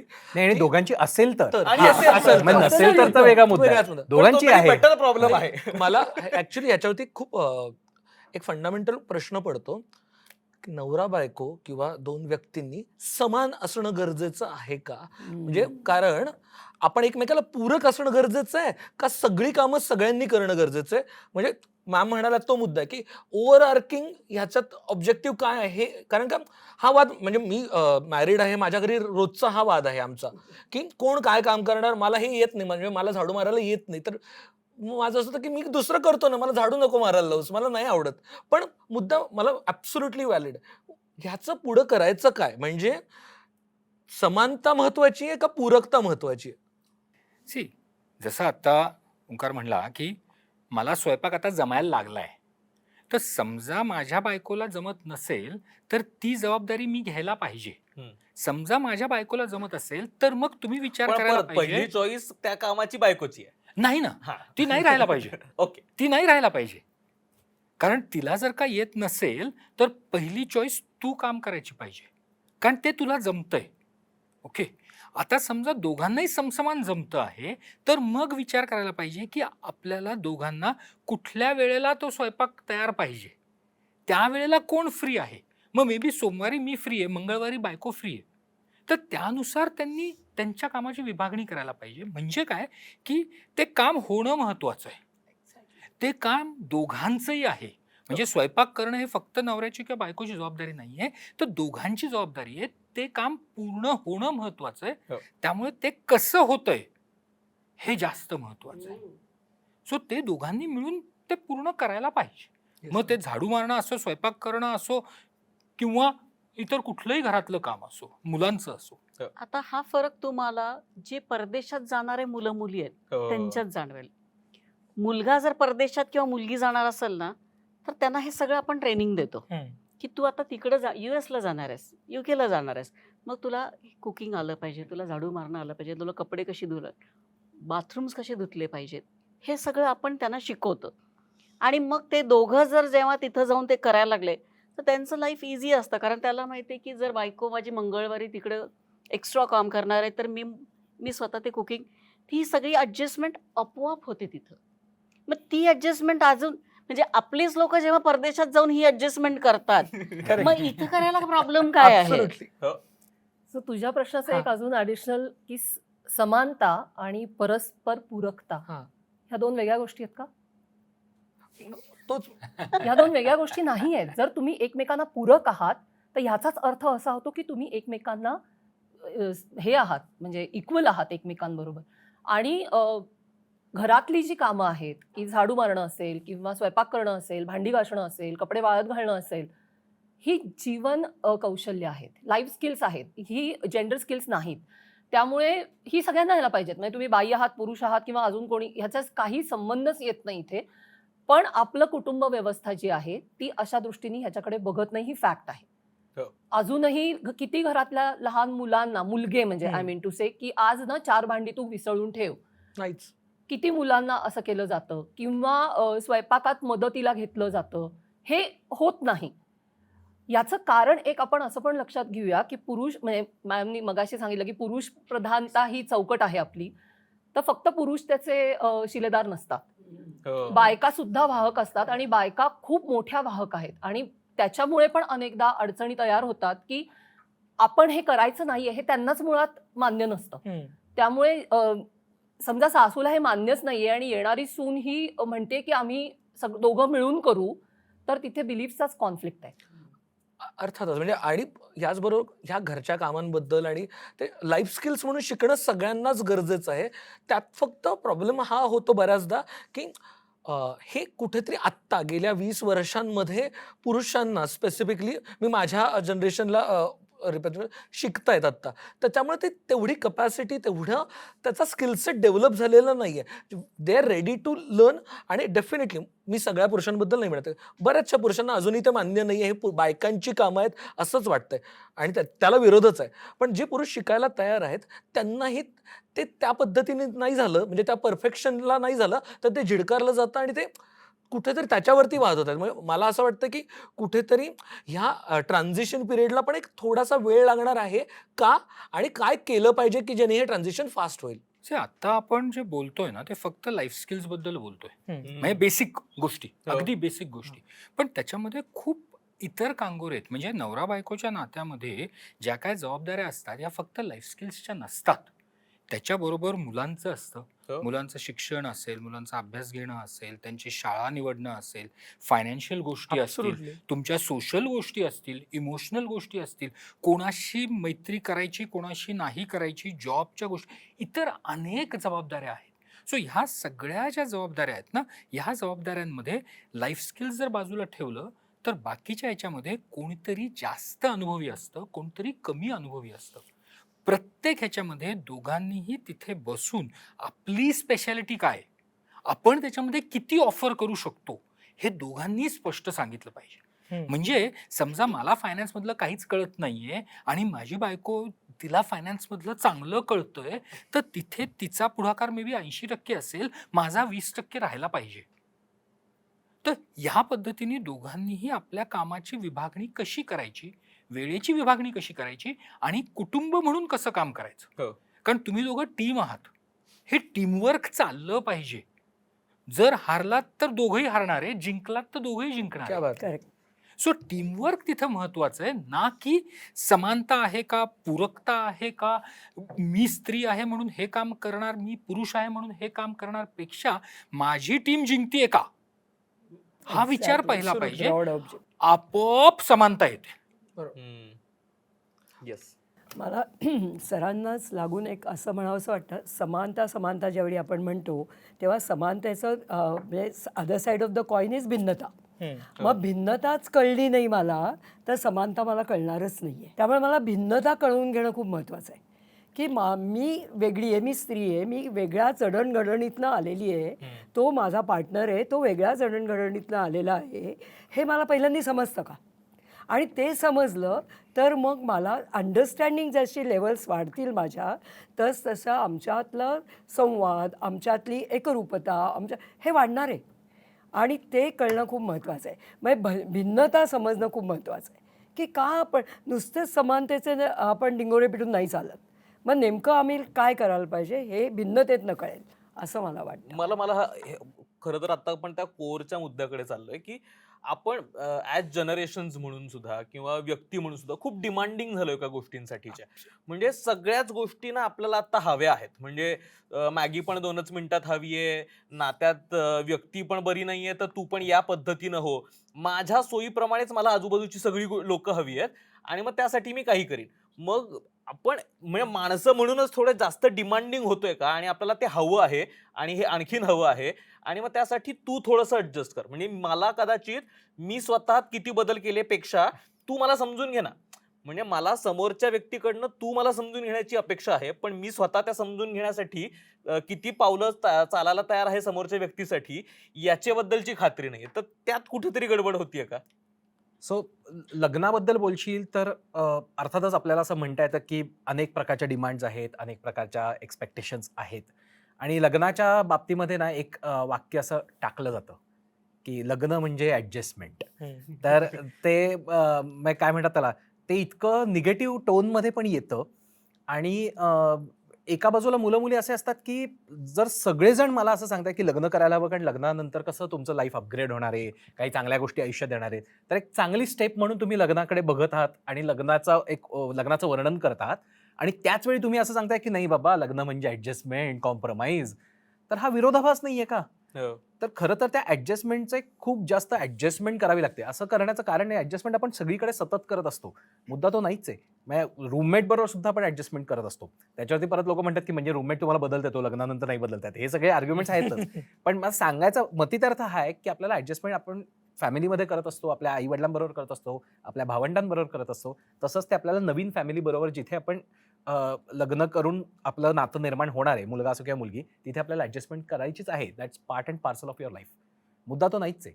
पण याच मुद्द्याला धरून मी येतो समानतेकडे, की जो आपला आधीचा मुद्दा होता की समानता असं म्हणत असताना आपल्याला हे अपेक्षित असण्याची गरज नाहीये की तुमची समानता किंवा इक्वॅलिटी ही कामांच्या क्वांटिटीमध्ये तुम्ही मोजाल की 4 कामं तू कर, 4 कामं तू कर म्हणजे समानता झाली, असं नाही होऊ शकत. कारण मग तुम्ही त्याच्यात किती फाटे फोडू शकता की प्रत्येक कामाला लागणारा वेळ किती आहे, त्याचं स्किल काय आहे, हे स्किल मला अक्वायर करायला किती वेळ लागला वगैरे, असे किती फाटे फोडता येतील. त्यामुळे ते तसं क्वांटिफायबल पण नाहीये. बरोबर. त्यामुळे 4 कामं असं करूनही तुम्हाला जाता येणार नाही. मग हवंय काय की मला इक्वॅलिटीचा अप्रोच हवाय नात्यामध्ये. म्हणजे मी माझ्या पार्टनरला, पार्टनरशिप बद्दल बोलतोय ना आपण, मी माझ्या पार्टनरला, माझ्या जोडीदाराला समान मानतो आहे का, मानते आहे का, माझ्या इतकंच इक्वल मानतो आहे का, तो अप्रोच आला की मग कामामध्ये आणि मग बाकी गोष्टींमध्ये निर्णय केंद्रामध्ये तो येईल. कारण झाडू मारता येतोय का आणि स्वयंपाक मारता येतोय का हे खूप छोटी गोष्टी आहेत.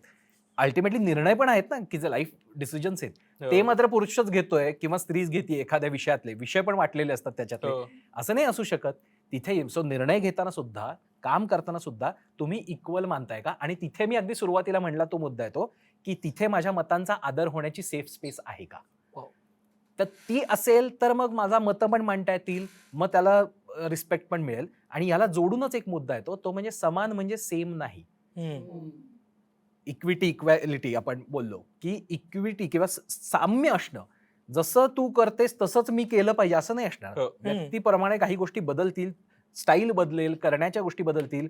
2 व्यक्तींनी पावभाजीच केली तरी अत्यंत वेगवेगळी असू शकते, काहीच प्रॉब्लेम नाही. काही चांगली असेल, काही वाईट असेल, एकाला एक आवडेल, दुसऱ्याला दुसरी आवडेल. म्हणजे चांगलं वाईट हे सब्जेक्टिव्ह किती आहे. त्यामुळे घराघरात खाण्याबद्दल आपण जर बोलत असू तर 50 लोक सांगतील की याच प्रकारची पुरणपोळी खरी असते. किंवा पुण्यात फिरलो तर 50 जागा आपल्याला लोक सांगतील की इथलीच मिसळ खरी आहे. त्यामुळे ते सब्जेक्टिव्हच गोष्ट आहे ना. त्यामुळे चांगलं वाईट हा मुद्दाच नाहीये. मुद्दा आहे की तो इक्वल अप्रोच आहे का, आणि तो इम्प्लिमेंट करत असतानाचा तुमचा अप्रोच, त्याबद्दलचं कॉन्व्हर्सेशन, त्याबद्दलचं निगोशिएशन, त्याबद्दलचं सेफ स्पेस मतमतांतराला आणि तुमच्या स्किलसेटला सुद्धा. म्हणजे काम करत असताना माझा स्किलसेट नाहीये म्हणून मी करणार नाही हा अप्रोच मला मान्यच नाही होऊ शकत. ते तुमचं कपॅसिटी बिल्डिंग आणि विल बिल्डिंग व्हायलाच पाहिजे. हा तुमचा डिफेन्सच असू शकत नाही की मी बेटर नाही करत तर मी नाही करत, तू बेटर करतेस तर तूच कर, हा डिफेन्स नाही असू शकत. पण माझ्या या कमी चांगल्या भाजीला सेफ स्पेस आहे का, का तिथे मला काहीतरी वेगळं ऐकायला लागणार आहे, किंवा या घरात ना याच भांड्यात दूध तापवलं जातं, किंवा हे करायचं असेल तर याच भाजीत असेल. आता त्यातलं सायन्स वेगळं आहे, म्हणजे ते त्यात पडत नाही मी आता की त्यात तेच भांडं का घेतलं जातं. पण ते माहित नसताना नाही मी ह्याच्यात करते तर त्यातच ते तू शिजवलं पाहिजेस, तर मी म्हणणार की नाही आता मी करतोय ना, मी या भांड्यात करीन. ते तुला ऍक्सेप्टेबल आहे का त्या स्पेसमध्ये? आता इथं तर स्पेसचा मुद्दा आला की किचन ही कोणाची तरी मालमत्ता आहे का काय, असं नाहीये ना. तिथे जर पुरुषांनी जायचं असेल तर पुरुषांसाठी पण सेफ स्पेस पाहिजे. उद्या आपण घरातल्या इन्व्हेस्टमेंट्स बद्दल बोलणार असू की जो ट्रेडिशनली पुरुषांची मक्तेदारी होती, तिथे जर स्त्री येणार असेल आणि ती म्हणली की नाही आपण हे 10 शेअर्स घेऊ आणि त्याला कदाचित नाही प्रॉफिट झाला पुढच्या वर्षभरात, तर त्या चुकीला ऍक्सेप्ट करण्याबद्दल, म्हणजे चुकीला एक सेफ स्पेस आहे का, चुकण्याची संधी तुम्ही देतायत का, आणि त्यालाही ओके हरकत नाही, शिकू, बिग डील. त्यामुळे कपॅसिटी बिल्डिंग हा तर नंतरच मुद्दा आहे. तो स्किल्स आहेत का नाही हा सेकंडरीच मुद्दा आहे. ते येईल, ते हळूहळू डेव्हलप करता येईल. पण ते करण्याची तयारी आहे का, त्याला जेंडरच्या बाजूला पलीकडे जाऊन आपण त्याला इक्वल अप्रोचनी आपण बघतो आहोत का त्याच्याकडे, आणि मग जे आपण करतो आहोत त्याला ते निगोशिएट करून त्याच्यामध्ये आपण मध्यम मार्ग काढणं, हे आपलं स्किलसेट, हा स्किलसेट महत्वाचा आहे स्वयंपाक करता येण्यापेक्षा. तो आपल्याकडे आहे का? याला जोडून मी सांगते काही एक्झाम्पल्स. आता जे फॅमिली कोर्टमध्ये केसेस डिवोर्सच्या यायला लागल्यात, की स्त्री जर पुरुषापेक्षा त्याच्या नवऱ्यापेक्षा जास्त कमवायला लागली तर मी त्या बऱ्याचशा पुरुषांना, म्हणजे ते स्त्री सुद्धा बऱ्याच वेळा she is taking it normally की ठीक आहे मला मी पुढे गेले, there are so many reasons be. पण तो पुरुष ते ऍक्सेप्ट अजूनही करत नाही. अजूनही त्याला कमीपणा वाटतो आणि त्या कमीपणामुळे तो जास्त त्रास त्या स्त्रीला देतो. म्हणजे असं नाही की तीच त्रास देते पुरुषाला किंवा असं ती हे करते, पण त्याला तो इतका कमीपणा असतो आणि त्याच्यातनं ते इतके वाद होतात आणि त्याला असं वाटतं की तू पैसे कमवते म्हणजे तू फार हुशार आहेस का. आणि मग तिने सांगितलेल्या सगळ्या गोष्टी त्याला आतनं वाटत असतं की नाही आपलं चुकतंय किंवा आपल्याकडं हे नाही आहेत स्किल्स किंवा आपल्याला नाही जमणार, हे आपण ॲक्सेप्ट केलं पाहिजे. पण तो सतत तिला जो ते टोचणी देत असतं किंवा तिला जो त्याच्यातनं त्रास होतो, याच्यामुळे हे IT सेक्टरमध्ये खूप व्हायला लागलं आणि याच्यामुळे केसेस खूप यायला लागले. म्हणजे एका बाजूला असंही बोललं जातं की ती खूप कमवते म्हणजे तिच्या डोक्यात आता फार हवा गेली आहे, आणि दुसऱ्या बाजूला असंही म्हणणारे आपल्याला भेटेल की स्वतः काही कमवत नसतानाही फार अगदी मत आलेत. बोलायचं झालं तर कुठल्याही बाजूने बोलता येतं, त्याला काय फारसा अर्थ नाहीये. म्हणून तो इक्वॅलिटीचा अप्रोच महत्वाचा आहे. तुम्ही काय कमवता त्याच्यात खरंच क्वांटिफाय करायला गेलं की त्याला काय अर्थ नाही. त्याच्यात अजून एक ऍड करते. कोरोनामध्ये सगळे घरात होते, लॉकडाऊनमध्ये आम्ही असं खूप ऑब्झर्व केलं होतं की पुरुष अचानक खूप कामं करायला लागले because there was no choice. स्वयंपाकघरात पण आले, घरकाम जे नॉर्मली असतं त्या सगळ्यामध्ये इन्व्हॉल्व्ह झाले आणि खूप त्याच्याविषयी प्राऊडली लिहिलं बोललं जात होतं, खूप व्हिडिओज आणि सगळं. मी नंतर एक असा रिसर्च केला जेव्हा लॉकडाऊन संपलं, ह्याच्यातले किती जण कंटिन्यू झाले आणि तो ड्रॉप आहे, खूप मोठा ड्रॉप आहे. सो हा जसं म्हणाला की तो बेसिक विचार म्हणून तुम्हाला मान्य आहे का, तर तिथे अजूनही खूप मोठी गॅप आहे. तो तिथे गरज होती कोरोनाच्या वेळात, चॉईस नव्हता, घरातच बसले होतो, कामात खूप वेळ होता हातात, चला करून बघूया, ह्या टोनमध्येच गोष्टी झाल्या. द मुमेंट परत आपण नॉर्मलाइज झालो, रिव्हर्स गिअर पडलेले आहेत आणि दॅट इज नॉट गुड. इक्वॅलिटीचा अप्रोच बोलला ना तन्मय तू आत्ता, आणि तुम्ही पण जे बोललात, ॲक्च्युली ना तोच सगळ्यात महत्त्वाचा मुद्दा आहे खरं तर आजच्या पूर्ण डिस्कशनचाच, की नाती बदलत जात आहेत, डायनॅमिक्स बदलत आहेत, पण आपण इक्वॅलिटीनी ट्रीट करतोय का एकमेकाला. आणि त्यात सगळ्यात महत्त्वाचा एक थोडासा नाजूक मुद्दा आहे, तो म्हणजे आपल्याकडे असणारे सण, रिच्युअल्स, आणि त्याच्यामध्ये पूर्वापार ज्या काही गोष्टी घडत होत्या त्याच्यामध्ये ते डायनॅमिक्स वेगळे होते. पण आता जेव्हा सगळ्याच गोष्टी बदलल्या आहेत, तेव्हा त्याच पद्धतीने ते करत राहणं गरजेचं आहे का? मी कुठल्या एखाद्या पर्टिक्युलर सणाचं नाही म्हणणार, कोणत्या रिच्युअलचं नाही म्हणणार, पण बऱ्याचदा असं होतं की स्त्रीनी पुरुषासाठी करायचं, स्त्रीनी पुरुषासाठी त्यात तो 7 जन्म मिळावा म्हणून करायचं, किंवा त्यात उदंड आयुष्य लाभावं म्हणून करायचं. आता ते थोडंसं त्याच्याकडे वेगळ्या पद्धतीने बघणं गरजेचं आहे, असं वाटतं का तुम्हाला? अगदी नक्कीच वाटतं मला. असं म्हणजे मला कायम असं वाटतं की कुठलंही कर्मकांड फिलॉसॉफी समजल्याशिवाय करूच नाही. क्या बात. फिलॉसॉफी त्याच्यामागे काय आहे हे जर का कळलं तर त्या कर्मकांडाला अर्थ आहे. नाहीतर ते कर्मकांड म्हणून होत राहतं आणि वर्षानुवर्ष त्याच पद्धतीने तेच फुल त्याच देवाला तसंच व्हा, ह्याच्यामध्ये आपण अडकतो. आणि हे अडकून घ्यायचं की नाही हे ज्याचं त्यांनी ठरवायला पाहिजे. आणि त्यातली जी काही मॉडिफिकेशन आजच्या काळाला गरजेची आहेत तिथं व्हायलाच पाहिजेत. मग ती स्त्री म्हणजे मंगळागौरीला स्त्रीने ती रजा घेतलीच पाहिजे नावाची जी गोष्ट आहे, तिने कशी तिला मिळेल ती रजा? जर का ती IT प्रोफेशनल आहे, ती काहीतरी मोठ्या पोस्टवर काम करते, तर 5 मंगळवार तिला रजा नाही मिळणार आहे.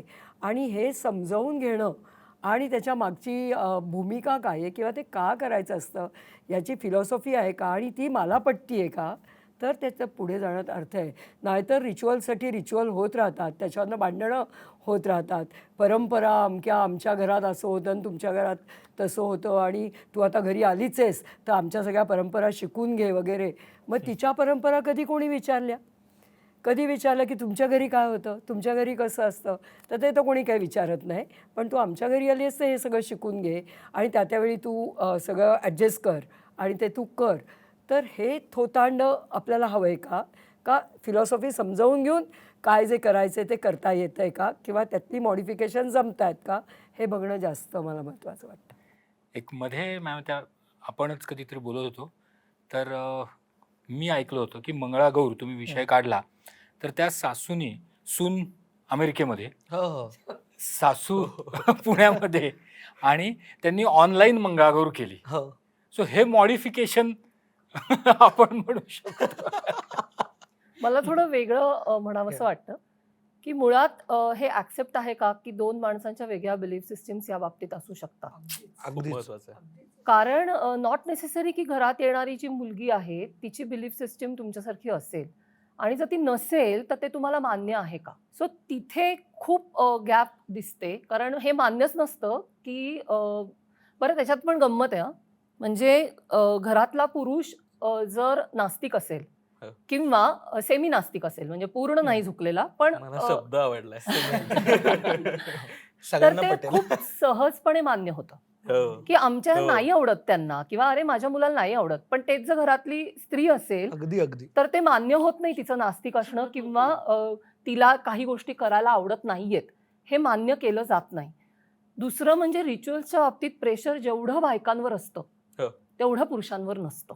ही फॅक्ट आहे आणि ह्याच्यात हे स्वीकारणं खूप गरजेचं आहे. रादर बायकांवरती तर हा, पुरुषांमध्ये म्हणजे कसलं ritualचं आहे? स्वयंपाकापासनं ते तुमच्या पिरियड्स पर्यंत सगळ्या गोष्टींचं प्रेशर हे बायकांवर आहे. सो जर आपण म्हणत असू की आपण रिच्युअल्स कुटुंबासाठी करतो आहोत, सगळ्यांच्या स्वास्थ्यासाठी करतो आहोत, प्रगतीसाठी करतो आहोत, तर त्याचं प्रेशर एकट्या बाईवर का आहे हा प्रश्न प्रत्येकानं स्वतःला विचारणं गरजेचं आहे. कारण ते प्रेशर असतं म्हणून मग कितपर्यंत जातात बायका, की मग पिरियड्स पुढे मागे करण्यासाठी गोळ्या घेणं आहे, त्याचे हो. साईड इफेक्ट्स किती असतात ह्याचा विचार होत नाही. इथपासून ते मग अगदी एखादी गोष्ट अमुक एका पद्धतीने झाली पाहिजे, तशी झाली नाही तर मला आता पाप लागेल का, इथपर्यंत बायका जातात. आणि जे मला असं वाटतं खूप अननेसेसरी प्रेशर आहे बायकांवरती. म्हणजे एवढ्या प्रेशरची गरज नाहीये. आणि आपण हे how do we let it go, म्हणजे कारण हे सोडायलाच तयार नाही होत आपण अजूनही. मुळात मी म्हटलं तसं की बिलीफ सिस्टीम एकमेकांच्या ज्या आहेत त्या ऍक्सेप्ट करणं आणि साऱ्या कुटुंबानी त्या जर तुम्हाला एखादं रिच्युअल करायचं आहे तर तुम्ही एखादा सण साजरा करायचा तुम्ही सगळ्या कुटुंबाचा सहभाग त्याच्यात आहे का? सगळेजण, मग एक जण एक करतंय, हा जसं म्हणाला की डिस्ट्रीब्युशन ऑफ वर्क, की तुम्हाला हे मुळात मान्य असलं पाहिजे की हे सगळ्यांनी मिळून करण्याची गोष्ट आहे, ही हो. कोणी एकट्या जेंडरनी करण्याची गोष्ट नाही. म्हणजे पूजा करायची तरी सगळी तयारी बाईनी करायची, तो पुरुष येऊन तिथे फक्त बसणार आणि पूजा करणार. मग पूजा तू करणार आहेस ना, मग तयारी तू का नाही करायचीस? हे प्रश्न म्हणजे मला असं वाटतं हे ॲड्रेस करायला सुरुवात करणं ही प्रायोरिटी गरजेची आहे. नाहीतर काय होतं की मग बायका कंटाळतात, मग ते आपल्यावरती अन्याय होतोय अशी एक भावना तयार होते. सो हे मान्य करणं आणि त्याच्याविषयी बोलायला सुरुवात करणं ह्याची खूप गरज आत्ता आहे आपल्याला. हां, मला याच्याविषयी असं बोलायचं आहे. एक गोष्ट सांगते की एक माणूस असतो, तो मुलाला घेऊन चालला आहे फुटबॉलची मॅच बघायला. त्याचा मित्र भेटतो त्याला आणि तो म्हणतो, तू कुठे चालला आहेस? तो म्हणतो, मुलाला घेऊन फुटबॉलची मॅच बघायला चाललो आहे. मित्र म्हणतो, तुला तर फुटबॉल आवडत नाही ना, मग तू का चालला आहेस? तर तो माणूस म्हणतो, नाही, मला माझा मुलगा आवडतो. ही जी गोष्ट आहे ना, ती मला कुटुंबासाठी फार महत्त्वाची वाटते. की समजा मला 4 गोष्टी नाही आवडत आहेत, पण माझा जर का ब्रॉड ऑब्जेक्टिव्ह माझं कुटुंब स्वस्थ राहावं हा जर का असेल, तर मी 4 गोष्टी केल्या तर बिघडलं कुठे? आणि मी जेव्हा करत राहते ना, तेव्हा त्याची किंमत वाढत राहते. आणि ही किंमत म्हणजे तुम्ही बघा, करणाऱ्या बाईला कायम किंमत असते. म्हणजे ती थोडी मोठी झाली ना, की तिला तिची मुलं विचारतात तिला, कारण केलेलं असतं, तिने काम केलेलं असतं आणि काम करणाऱ्या माणसाला कायम किंमत असते. कुठल्याही कुटुंबात बघा, त्या पुरुषाला कमी किंमत असते, पण आईला किंमत असते, ती जेव्हा मोठी होते त्यावेळी. तेव्हा मला कधी कधी असं वाटतं, 4 गोष्टी आपण केल्या तर बिघडलं कुठे? नंबर 1. आणि बायकांना रिच्युअल किती हवी असतात. ते नटणं थटणं सोहळे करणं हे आजकाल आपण किती बघतो. काय त्यांचा जो सगळा पेहराव, सगळं हे ते साधेपण, कुळाचार कुळाधर्म एवढंच आपल्याकडे होतं. हे सोहळे आले कुठनं? आणि ते कोणी आणले? प्रत्येक गोष्टीचा सोहळा करायचा, प्रत्येक गोष्टीचं सेलिब्रेशन करायचं, हे कोणी आणलं? हे या मुलींनी आणलं आहे. मग तिथे नाही का मग इक्वॅलिटी वगैरे काही? तो पुरुष कदाचित म्हणत असेल, अरे नका करू, हे कशासाठी करताय, तूही थकतेस मीही थकतोय, तुम्ही नका करू. पण तो सोहळा करायचं जे काही आजकाल आहे ते खूप भीषण झालं आहे असं मला वाटतं. आणि तिथे कुठे ना कुठेतरी त्याला चाप बसला पाहिजे. साधं राहा, गरजा कमी करून राहा. किती छान आयुष्य आहे, किती टेन्शन्स घेता तुम्ही या गोष्टीची. साधं सोपं सरळ करणं हे सगळ्यात अवघड झालं आहे आजकाल. जे होतं आपल्याकडे साधा कुळाचार कुळाधर्म होता, कुठे काय होतं फार काहीतरी, एखादी सवाष्ण यायची, जेवायची, जायची. आता त्याचाही सोहळा, तेही श्रेयसमध्ये जाऊन जेवायचं. हे सगळं होतंय ना आजकाल. मूव्हीज, बॉलिवूडचा परिणाम आहे हा, हां. दुसरं काही नाही. मला थोडं असं नाही वाटत. 2 गोष्टी आहेत. एक तर सेलिब्रेशन पूर्वीपासून आहे. असं नव्हतं की सगळीजणच फार साधेपणाने कुळधर्म कुळाचार करत होती. त्याच्यात सुद्धा मागच्या पिढीत सुद्धा भरपूर, म्हणजे मी लहान असताना पण भरपूर सेलिब्रेशन्स आणि सगळं बघितलेलं आहे. दुसरं म्हणजे ह्या सगळ्यामध्ये आपण एक गोष्ट लक्षात घेतली पाहिजे, ती म्हणजे सोशल मीडियाचं pressure. That is a peer pressure अगदी. खूप आणि महत्त्वाचं आहे. Peer acceptance. की म्हणजे ग्रामीण भागामध्ये आम्ही बायकांशी जेव्हा बोलतो तेव्हा त्या म्हणतात की अगं फोटो टाकायची इच्छा नसते, पण फोटो नाही टाकला तर गावात चर्चा होते. वटपौर्णिमेचा जर मी फोटो नाही टाकला तर ह्याचा अर्थ असा काढला जातो की हिचं आणि नवऱ्याचं काहीतरी विनसलेलं आहे म्हणून हिने फोटो टाकलेला नाही. देवा. सो हे प्रेशर जे आहे ना सोशल मीडियातनं आणि स्टोऱ्यांमधनं बायकांवर आलेलं, म्हणजे अनेक मला बायका अशा माहिती आहेत की त्यांना हे काहीही फोटो टाकण्याची इच्छा नसते, पण त्याची वाच्यता होऊ नये, त्याचा गॉसिप होऊ नये आणि नंतर डोक्याला कटकटी होऊ नयेत म्हणून ते नटायचं, फोटो काढायचा, टाकायचा, विषय क्लोज करायचा, असं करणाऱ्या कितीतरी बायका मला माहिती आहेत. त्यामुळे हे प्रेशर पण कुठून कुठून बिल्ट होतंय आपल्यावरती, हे पण ॲड्रेस होणं आणि त्याविषयी थोडं, आता सगळ्यांमध्ये ही हिंमत नसते ना की काय फरक नाही पडत, लोक काही बोलले तर मी बघून घेईन. ही हिंमत सगळ्या स्त्रियांमध्ये नसते. काही असं असतं की मला चर्चाच नको आहेत आणि मग त्या चर्चा क्लोज करण्याचा सगळ्यात सोपा उपाय म्हणजे व्हॉट्सअपच्या स्टोरीमध्ये तुम्ही फोटो टाकून द्या की चर्चा बंद होतात. ही ग्राउंड रियालिटी आहे. पण मला खरं तर तेच थोडं एक्सटेंड करत विचारायचं आहे की सोशल मीडियाबद्दल आता एनिवे आपण बोलतो आहोत, तुमचं प्रायमरीली काम पण सोशल मीडिया आणि डिजिटल या सगळ्या क्षेत्रात आहे. कुटुंब म्हणतोय, नाती म्हणतोय, त्यावेळेस सोशल मीडियाचा पण काय काय प्रमाणात त्या सगळ्यावरती परिणाम होतोय. म्हणजे हे तर झालं एक दडपण आलंय त्या इंडिव्हिज्युअल्सवरती, पण नात्यांमध्ये सुद्धा काय दुरावे निर्माण होत आहेत, त्याच्यावर काय ताण येतंय, नेमकं काय होतंय नात्यांमध्ये? खूप प्रेशर्स आहेत. कारण सगळ्यात मोठा प्रॉब्लेम आहे तो म्हणजे मी सतत आदर्श दिसणं तिथे आवश्यक आहे बापरे बाप. हो. सोशल मीडियावरती. मग मी हो. पालक असेन, मी पार्टनर असेन, मी ज्येष्ठ नागरिक म्हणजे घरातला आजी आजोबा च्या भूमिकेतली व्यक्ती असेन, कोणीही असेल मी कुटुंबातलं, तर मी तिथे मात्र मी आदर्शचं दिसलं पाहिजे. हेच प्रेशर जे आहे ना, त्यामुळे अंतर्गत खूप प्रश्न तयार होतात. म्हणजे एक केस सांगते आमच्याकडे आलेली. तो मुलगा 9वीत होता आणि खूप डिस्टर्ब होता. तर काय झालं वगैरे असं जेव्हा चर्चा सुरू झाली तेव्हा तो म्हणला की माझी आई सतत माझे फोटो टाकते आणि मी तिला अनेकदा हे सांगितलं की मला माझे फोटो नको टाकू, मला नाही आवडत हे, मला नकोय तो प्रेझेन्स. पण तिला ते मान्य नाही आणि ती मला वेगवेगळ्या पोजेस द्यायला लावते, वेगवेगळे कपडे घालायला लावते, प्रत्येक सणाला वेगवेगळे पोशाख करून माझे फोटो काढते आणि ते सगळे ती तिथे टाकते. आता ह्याचा परिणाम काय होता, तो मुलगा डिप्रेशनच्या म्हणजे टोकावर उभा होता. कारण त्याला ते प्रेशराईज होतं की मला नकोय आणि माझी आई ऐकत नाही आणि माझे रोज उठून फोटो टाकते आणि त्याच्यावरती ज्या काही कमेंट्स येत होत्या त्यांनी तो मुलगा खुश होत नव्हता. ही एक बाजू झाली. म्हणजे त्या मुलावरती त्याचं प्रेशर की माझी आई ऐकत नाही आणि त्याला त्यांनी निराशा येत होती.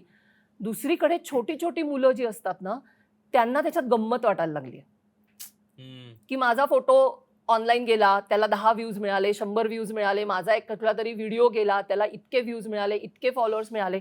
याची गंमत साधारण 10 वर्षाच्या खालच्या मुलांना यायला लागलेली. आता ह्याचा प्रॉब्लेम काय आहे की हे 10 वर्षाच्या खालच्या मुलांचं जे एक्सपोजर आहे ना, ते खूप क्रिटिकल आहे ऑनलाईन स्पेसमधलं. कारण एकतर तिथे त्यांना टार्गेट करणारा जो एक समुदाय आहे तो खूप मोठ्या प्रमाणावर आहे. हो. मग त्याच्यात क्रिमिनल्स असतील, त्याच्यामध्ये पिडोफाईल लोक असतील, त्याच्यामध्ये अनेक प्रकारची माणसं आहेत. तो घटक खूप मोठा आहे जो डायरेक्टली मुलं ज्याला एक्सपोज होतात. बापरे. आणि दुसरा एक त्याच्यातला सगळ्यात मोठा प्रॉब्लेम असा आहे की हीच मुलं थोडीशी मोठी झाली ना की त्यांना इमिजिएट इन्फ्लुएन्सर व्हायचं आहे ॲट द एज ऑफ 13. बापरे. आणि ते तयार नाहीयेत, हो. नसतातच. म्हणजे आपल्या सगळ्यांना माहिती आहे ते तयार नसतात त्या एजमध्ये, पण त्यांना व्हायचं आहे. कारण की त्यांना लहानपणापासून हे दिसत आलेलं असतं की इतके व्ह्यूज मिळाले की असं होतं, तितके व्ह्यूज मिळाले की ही गंमत होते, आपल्याला छान वाटतं, आईला छान वाटतं, म्हणजे हे सगळं खूप छान आहे. आणि मग मला 13व्या वर्षी आता ह्याच्यातनं पैसे पण कमवायचे. आणि मग हीच मुलं जेव्हा 18-19 वर्षाची होतात तेव्हा ती म्हणतात की आम्ही आता पुढचं शिक्षण कशाला करू, गरज नाही त्याची, शिकून काय होणार आहे. सो ही सायकल जी आहे ना, ही सायकल आपल्याला वाटते त्याच्यापेक्षा खूप कॉम्प्लेक्स आहे. ती खूप गुंतागुंतीची होत चालली आणि त्याच्यामुळे मग पर्सनल रिलेशनशिपवरती त्याचा परिणाम होतो. हो. किंवा डिजिटल स्पेसच्या संदर्भात गेमिंग आणि ॲडल्ट कंटेंट बघणारे जे स्त्री पुरुष असतात त्यांच्या नात्यांमध्ये प्रॉब्लेम्स आहेत. Very much. सो नात्यांमध्ये डिजिटल स्पेस घुसलेलीच आहे. तिचा इम्पॅक्ट 100% आहे. जर तुम्ही काय म्हणू, आम्ही त्याला म्हणतो की डिजिटल विजडम असा शब्द आम्ही वापरतो, की तो विजडम त्या स्पेसचा जर तुमच्याकडे नसेल तर तिथे इम्पॅक्ट आहे आणि तिथे अगणित प्रश्न आहेत की जे तुम्हाला ॲड्रेस कदाचित करता पण येणार नाही. हो, हो. मला सागर सर तुम्हाला ह्याचाच थोडंसं एक्सटेन्शनमध्ये विचारायचं आहे. आत्ता ना इंस्टाग्रामवरती ना माझ्या डोक्यात आलेल्या छोट्याशा विचाराला खतपाणी इतकं सुंदर मिळतं. जेव्हा मिसेस नावाचा सिनेमा आला त्याच्यानंतर एक रील खूप व्हायरल झाली होती की आम्ही दोघं सगळं घरातली कामं करतो पण माझी बायको मिसेस बघताना रडत होते आणि तिच्या दृष्टीने मी विलन झालो. आणि त्याच पद्धतीच्या खूप साऱ्या रील्स लागल्या. पुरुषांना असं दाखवलं जातं की कसे तुम्ही विक्टिम आहात आणि त्या पद्धतीच्या सतत रील्स दिसायला लागतात. आणि स्त्रियांना किंवा तुमचे जे काही विचार असतील प्रत्येकाचे त्या विचाराला खतपाणी घालणारे रील्स दिसायला लागतात आणि तुम्हाला असं वाटायला लागतं की त्या नजरेतून तुम्ही तुमच्या पार्टनरकडे बघायला लागता, तुम्ही तुमच्या आई वडिलांकडे, सासू सासऱ्यांकडे बघायला लागता. आणि ह्याच्यामुळे ही कुठेतरी नाती दुखावली जात आहेत का किंवा नात्यांवरती इम्पॅक्ट होतोय का? तुम्हाला काय जाणवतं याच्यात? सोशल मीडिया असेल किंवा इतर कुठलाही मीडिया असेल त्याच्यामध्ये प्रत्येक नात्याला एक चौकट टाकली जाते. सासू म्हणली की ती वाईटच असणार, सून म्हणली की ती अशीच वागणार, मुलगा असाच वागतो. ह्या ज्या चौकटी आहेत ना, ह्या चौकटी तुमच्या नात्याला बंदिस्त करून टाकतात आणि अडचणी निर्माण करतात. त्यामुळे ह्या चौकटी प्रत्येक नात्यामध्ये नसतात. म्हणजे कितीतरी वेळेला माझ्याकडे जेव्हा कपल्स येतात तेव्हा त्या सुनेच्या डोक्यात त्या सासूची एक इमेज तयार झालेली असते. हो. ते ॲझम्पशन असतं. म्हणजे ती सासू तशीच वागेल असं नाही, पण त्या सुनेच्या मनात तेच असतं, तिने काहीही केलं तरी तेच ॲझ्युम होतं. आता तू सोशल मीडियाचं म्हणला तर सोशल मीडियाचा अल्गोरिदम खूप विचित्र चालतो. I tell you. समजा मला एखादी व्यक्ती मला जर खूप चांगली वाटत असेल ना, तर त्या व्यक्तीचं मी जेव्हा सर्च करतो त्यावेळेला त्या व्यक्तीला समजा 2 चांगल्या कॉमेंट असतील आणि 100 वाईट कॉमेंट असतील, मला ती चांगली वाटते ना, मग मी त्या 100 कॉमेंटकडे दुर्लक्ष करतो. त्या 2 ज्या चांगल्या कॉमेंट आहेत त्याच्यावरच फोकस करतो. ती व्यक्ती जर मला वाईटच पाहिजे असेल तर तिच्या 2 वाईट कॉमेंटना मी दुर्लक्ष करत नाही, त्याच्यावरच फोकस करतो. चांगल्या 100 लोक म्हणले तरी तिला चांगलं म्हणत नाही. सो हा अल्गोरिदम जो आहे ना, हा अल्गोरिदम आपण शोधत असतो. म्हणजे आपण आपल्याच मतांना कोणीतरी दुजोरा देण्यासाठी सोशल मीडियावर जातो. सो आपण मत बदलत नाही, आपलंच मत रिअफर्म करण्यासाठी, त्याला दुजोरा देण्यासाठी सोशल मीडियाचा वापर करतो. म्हणजे अमुक तमुक चांगलं आहे का असा जर प्रश्न विचारला आणि मला जर पाहिजे असेल की चांगलं आहे, तर मी तेच सर्च करणार की चांगलं कुठं म्हणलंय. सो माझं मत ऑलरेडी मी बनवलेलं आहे आणि हे जेव्हा मत बनतं ना तेव्हा त्याचं प्रेशर येतं. मग ते मत कुठलं असतं की लग्न झाल्यावरती आम्ही या गोष्टी करायला पाहिजेत, मग त्या सेक्शुअल लाईफमध्ये अशा करायला पाहिजेत, आमच्या हनीमूनला आम्ही असं जायला पाहिजे, आम्ही एवढे पैसे कमवायला पाहिजे, आमच्या घरात ह्या गोष्टी पाहिजेत, आमचं ह्या लोकांबरोबर मैत्री पाहिजे. या सगळ्या गोष्टींवरचं प्रेशर घेऊन जेव्हा तुम्ही नातं निर्माण करता तेव्हा त्याच्यात अडचणी निर्माण होतात. मग त्या ह्याच्यामध्ये तुम्ही कुठेच सॅटिस्फाय होत नाही. का? कारण या डिमांड्स काही संपत नाहीत. जसं आजकाल म्हणतात ना की मला अजून पाहिजे, अजून पाहिजे, अजून पाहिजे. त्याला अंत कुठे? रोग आहे तो. There is no end to it. अजून पाहिजे. हो, जगात अजून खूप आहे.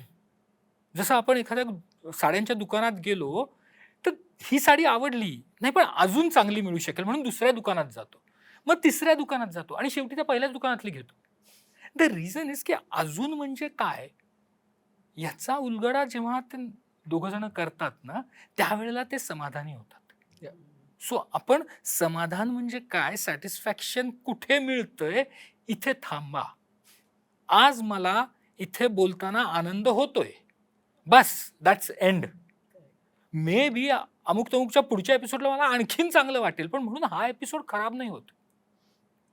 सो ते सॅटिस्फॅक्शन आजच्या जगात मिळवा, फ्युचरमध्ये मिळवायचा प्रयत्न करू नका. Same thing applies during sexual activity. की आज मी माझ्या पार्टनर बरोबर एन्जॉय केलं नाही पण ते महिनाभरापूर्वी आम्ही जेव्हा एन्जॉय केलं ना दॅट वॉज व्हेरी एक्साइटिंग. नाही ते त्यावेळेचं होतं, आजचं वेगळं आहे एन्जॉयमेंट. So enjoy today. उद्याचा विचार करू नका, कालचा विचार करू नका, तरच नातं समाधानी होऊ शकेल. आता आपण बोलताना पण विजडम आणि तुम्ही पण एक गोष्ट सांगितली तर त्याच्यावरनं मला आजी आजोबा आठवतात. कारण आजी आजोबा तो कुटुंबातला तो एक मिसिंग पार्ट आहे आत्ताचा. मला असं वाटतं की आहेत आई बाबा आहेत, त्यांना आपण जातो भेटतो, पण आजी आजोबांना मला वाटतं हरवतच चाललेत. ते कुठे आहेत ना ते कळत नाही. म्हणजे मला आठवतच नाही आता आजी आजोबांकडे, आत्ताच्या आजी आजोबांकडे गोष्टी तरी आहेत का मुलांना सांगायला, की ते सांगतील का काही गोष्टी. आणि कारण आम्हाला लहानपणी आजी आजोबा होते ते एक जे काहीतरी एक स्पेसिफिक रोल प्ले करायचे आमच्या आयुष्यात, माझ्या आईबाबांच्या आयुष्यात. तो रोलच कुठे आहे. म्हणजे आता दोघेही कामाला जातात, आजी आजोबांकडे द्यायचं की नाही, किंवा त्यांनी आता त्यांचे चॉईसेस आहेत, त्यांना बाहेर जायचं आहे, त्यांना गोष्टी एक्सप्लोर करायच्या आहेत म्हणून मुलं पाळणाघरात आहेत. आजी आजोबा आयदर कुठल्या तरी ट्रिपला आहेत किंवा आश्रमात आहेत किंवा काहीतरी त्यांचं वेगळंच सुरू आहे. तर आजी आजोबांसाठीची स्पेस आत्ताची जे नवीन फॅमिली डायनामिक्स बदलत आहेत त्यात नेमकी कुठं आहे? माझा खूप कॉन्झर्वेटिव्ह विचार आहे या बाबतीत आणि माझं अगदी म्हणणं असं आहे की आजी आजोबा घरी असायला पाहिजेत. कारण ते मुलांच्या वाढीच्या दृष्टीने खूप चांगली गोष्ट आहे. येणाऱ्या पिढीला काहीतरी बऱ्या गोष्टी मिळू शकतात त्याच्यासाठी.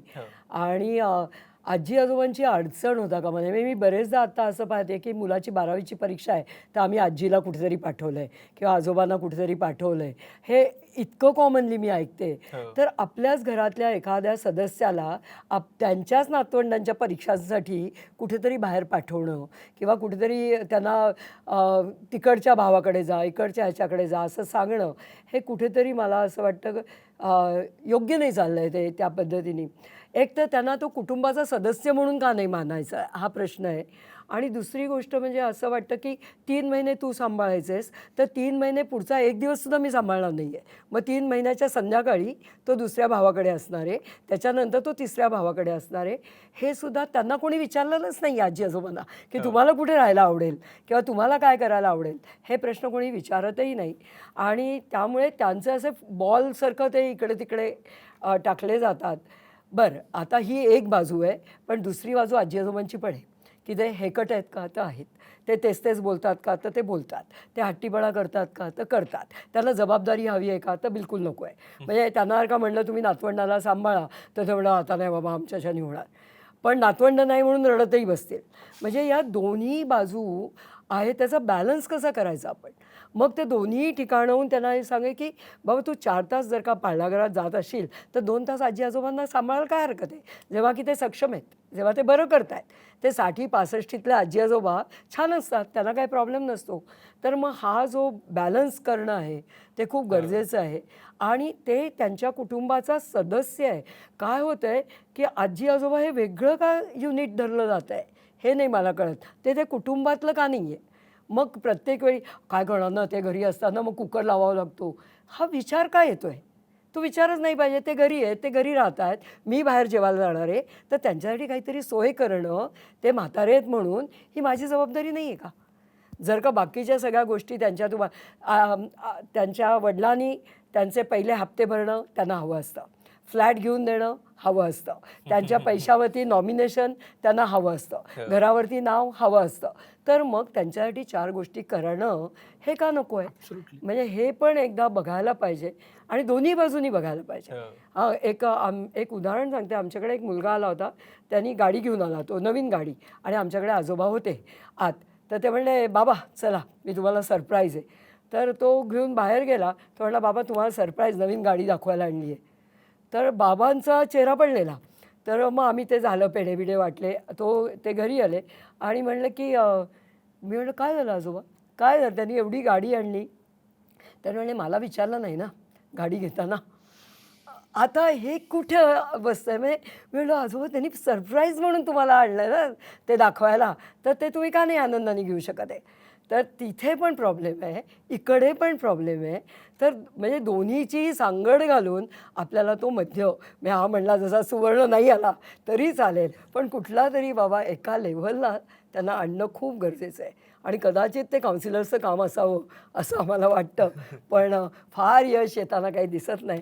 पण तरी आम्ही आमच्या बाजूने ते प्रयत्न करतच असतो. मॅम लिटरली आता आपण मॅरेज काउन्सिलर असतात तसं फॅमिली काउन्सिलरची गरज वाढणार आहे. मला खरं तर आता तिकडेच यायचं, म्हणजे आपण आता ऑलमोस्ट शेवटाकडे चाललोय. तर आपण ना ते सतत कसं आता आपण एकत्र कुटुंब पद्धतीत राहत नाही, जॉईंट फॅमिलीजमध्ये राहत नाही वगैरे म्हणून सतत ओरड करतो. पण आपण त्याला पर्याय काय, मग त्याला काय पद्धतीनं पाहिलं पाहिजे. म्हणजे 1960s मध्ये जवळपास आपण 70% कुटुंब जॉईंट फॅमिलीजमध्ये राहायची, तर ते आता 50%वरती आलं. म्हणजे निम्मी कुटुंब न्यूक्लिअर फॅमिलीज किंवा वेगळे राहतात. तर आता ओरडत बसण्यात काही अर्थ नाहीये ना, की आता आपण वेगळेच होत चाललोय, आता आपण काय बाबा एकत्र राहिलो नाही. पण तरीही एकत्र राहायचंय, तरी आपण ते कुटुंब तर आपलं आहेच ना. आपण असं नाही म्हणत आहोत की आम्ही वेगळे राहतोय म्हणजे हे माझे आई बाबा नाहीत, आपण वेगळे राहतोय म्हणजे माझे हे आजी आजोबा नाहीत, हे तर करत नाही आहोत. तर काय अर्थाने या सगळ्याकडे पाहायला पाहिजे आणि आता काय उद्दिष्ट घेऊन या सगळ्याकडे, म्हणजे ह्याची बांधणी कशी करायची, ह्या सगळ्याबद्दल आपण अगदी थोडे थोडे रिमार्क्स घेतले आणि कन्क्लूड करू शकलो. म्हणजे आपल्याला लिटरली सगळ्यांना ह्यातनं कुठेतरी टीम म्हणून जिंकायचंय, तर ती विनिंग स्ट्रॅटेजी काय असेल. मला असं वाटतं की हे आहे, जसं म्हणला की 50% लोक आता न्यूक्लिअर फॅमिलीत राहतात आणि ही आजची वस्तुस्थिती आहे.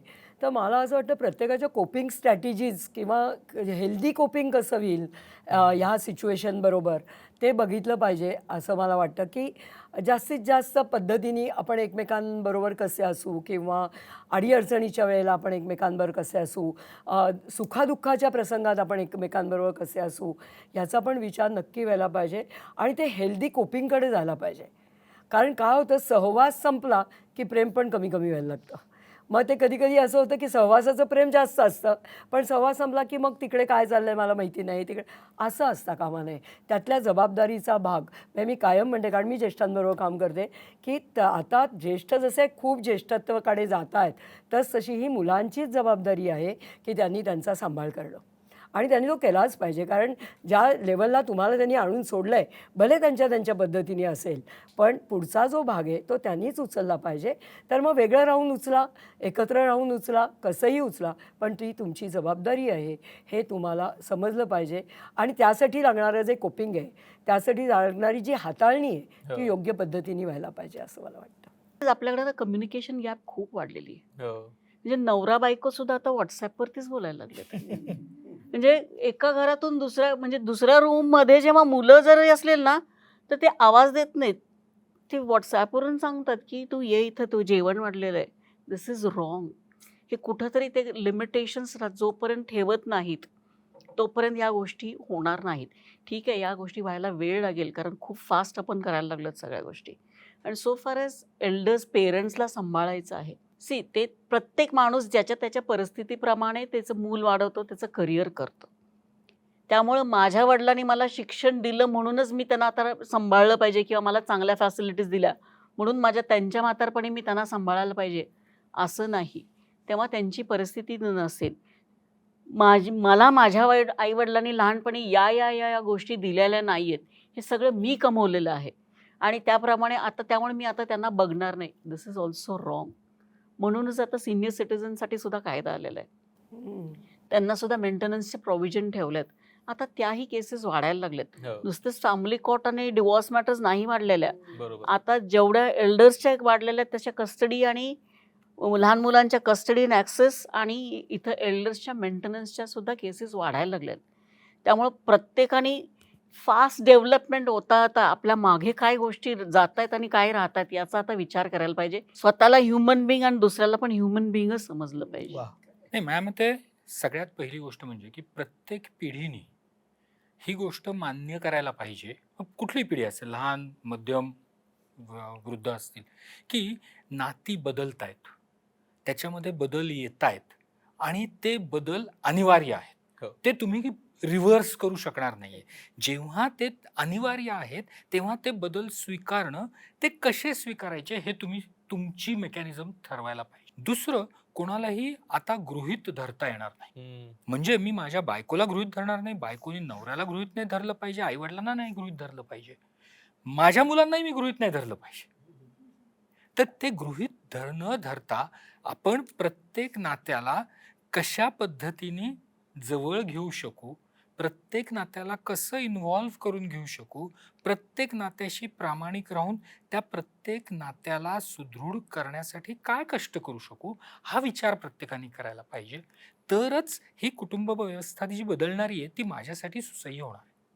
म्हणजे मला मूल झाल्यावर माझ्या आईवडिलांनी ते मूल सांभाळलंच पाहिजे नाही, गरज नाहीये. त्यांना त्यांचं आयुष्य आहे, तो गृहीत नाही धरायचंय. पण समजा उद्या मी आजारी पडलो आणि मला नाही सांभाळता येते, त्यावेळेला माझे आई वडील मला न विचारता येणार आहेत आणि ते मूल सांभाळणार आहेत. हे गृहीत धरणं नाहीये, हे मी डेव्हलप केलेलं माझ्याच आई वडिलांशी नातं आहे. सो ह्या पद्धतीने आपण प्रत्येक नात्याकडे बघायला पाहिजे. आपला सोशल सर्कल असेल, मग मित्रमैत्रिणी देखील असतील, इतर एक्सटेंडेड फॅमिली असेल, ह्यांच्याबरोबर आपण नातं निर्माण केलं पाहिजे, जिथे न मागता आपल्याला गोष्टी मिळतील, मागायला लागणार नाहीत, पण त्याचबरोबर त्यांना आपण गृहीत पण नाही धरता येणार. खूप महत्वाचं आहे. 2-3 गोष्टी वाटतात मला. एक पहिली म्हणजे कुठलंही नातं ही इन्व्हेस्टमेंट असते आणि ती सतत करावी लागते. म्हणजे मी एकदा मूल जन्माला घातलं आणि माझं झालं परमकर्तव्य करून असं नाही चालत. त्या एज अप्रोप्रिएट ती इन्व्हेस्टमेंट तुम्हाला करत जायला लागते. इमोशनल असते, सोशल असते, सायकोलॉजिकल असते, अनेक प्रकारची असते. सो त्याची तयारी असणं आणि त्याच्यासाठी मला असं वाटतं अनेकदा मी पालक का होते आहे इथपासून सुरुवात करणं गरजेचं आहे. जर मला हे माहिती असेल ना की मी पालक का होते आहे, तर मला पुढचे प्रश्न डील करणं सोपं जातं. आणि दुसरा जो माझ्या विषयाशी संबंधित आहे तो म्हणजे की आदर्श फॅमिली ह्याचं जे प्रेशर आत्ता माणसांवरती आहे आणि त्याच्यासाठी ऑफलाईन जगात जे काही उद्योग सुरू असतात, तर ते प्रेशर जर आपण बाजूला ठेवू शकलो की आदर्श मुळात असं काही नसतंच, पण तिथे जे काही दाखवलं जातंय ते अल्टिमेट नाहीये गोल. माझी स्पेस आहे, माझी माणसं आहेत, माझं कुटुंब आहे आणि आम्ही जे काही करतोय ते छान आहे, हे मला स्वीकारता येतंय का, ह्याचा स्वीकार सुरू झाला ना की बऱ्याच गोष्टी नॉर्मलाइज होतात. कारण मी असं बघितलं अनेक गोष्टी ह्या तिकडे दाखवण्यासाठी इकडे चालू असतात. सो ते आपण हायब्रिड जरी जगत असलो तरी ते प्रेशर किती घ्यायचं आणि किती कॅरी करायचं ह्याचा थोडासा विचार सगळ्यांनी करायला हवाय. मला खूपच आवडलं. नात्यांची SIP करणं गरजेचं आहे. मग त्याचा कंपाऊंडिंग इफेक्ट येणार आहे. सिस्टमॅटिक आहे. एकदा हा, इन्व्हेस्टमेंट बिकॉज ऑफ पॅट्रिआर्की ओव्हरऑल पुरुष प्रधान संस्कृती आणि त्यामुळे आलेलं एक काय म्हणतात त्याला आजपर्यंतची शिकवण की जी काय अशी तुम्ही काय अचानक अनलर्न नाही करू शकत, तर ती असणार आहे ना, तर ती पण कोप अप करायची. तरी नात्यांबद्दलचं काम करत असताना it is essentially about gender sensitisation.